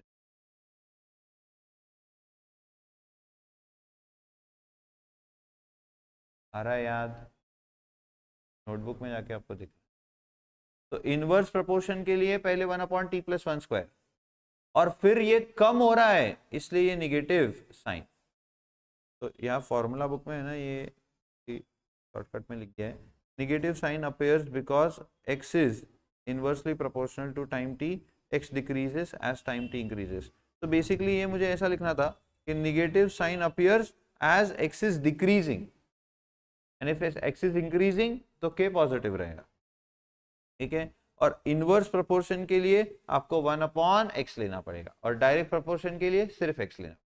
याद रहेगा, तो याद रहेगा, हाँ याद रखो, ठीक करवा दूंगा, ये थोड़ा और क्लैरिटी से लिखना पड़ेगा, नो प्रॉब्लम।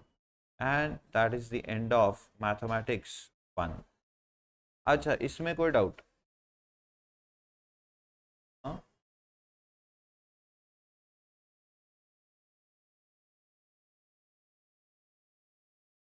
प्रूफ करने के लिए आइए, कहाँ आइए बताओ, एग्जाम में आइए, कितने मार्क्स के लिए? 4 मार्क के लिए। कौन सी प्रॉपर्टी आई है? ये प्रॉपर्टी नंबर बताओ ना, कौन सी? 6th property.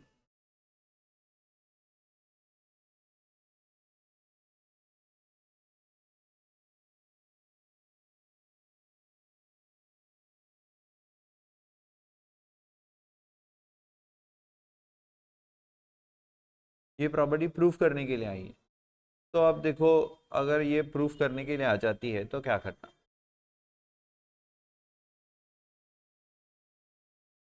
क्या बोल रहे हैं?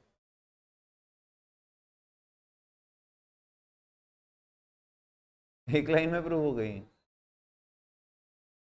4 मार्क के लिए। क्या लिखी तूने एक लाइन?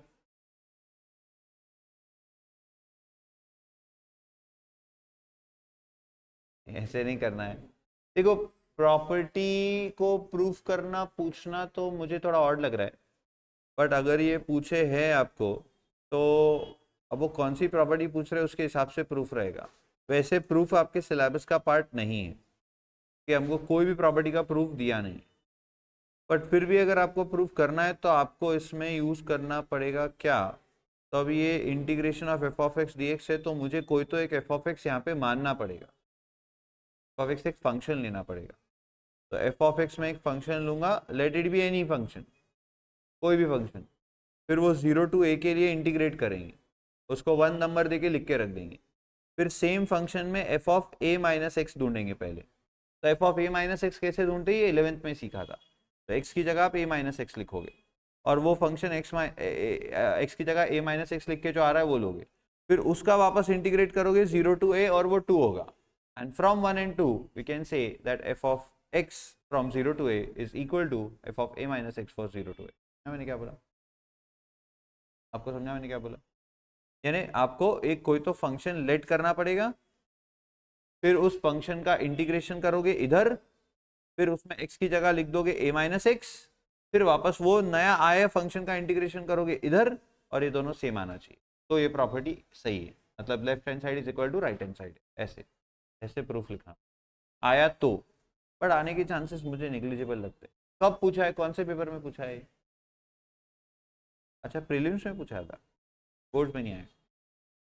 प्रीलिम्स वाले तो ठीक है, वो पूछते रहते हैं ऐसे, बट बोर्ड्स में आपको मुश्किल है ऐसा पूछना, ठीक है, आपके सिलेबस के नहीं। अगर देखो वैसे क्वेश्चंस पहले आए होते तो डेफिनेटली मैंने फिर आपको एक प्रॉपर्टी नहीं लिखवाई होती, और एक प्रॉपर्टी का प्रूफ भी लिखवाया होता 100%, बट नहीं आता है तो ये जबरदस्ती पूछ रहे हैं बस। हाँ, कोई भी प्रॉपर्टी, अब मैंने जो आपको ये बताया, आप कोई भी प्रॉपर्टी को ऐसे ही प्रूफ कर देना। पहले आप क्या करो, let f of x is equal to कोई भी एक फंक्शन ले लो, और f of a minus x या f of a plus b minus x, तो a plus b minus x भी निकाल लो, वो दोनों निकल जाएंगे। फिर एल एच एस में इंटीग्रेशन करो एफ ऑफ एक्स का, फिर आर एच एस इंटीग्रेशन करो f of a plus b minus x या f of a minus x का, दोनों इंटीग्रेशन सेम आने चाहिए। आ गए तो बोलो प्रॉपर्टी सही है बस। और कोई डाउट? डिफरेंशियल इक्वेशन से रिलेटेड कोई डाउट?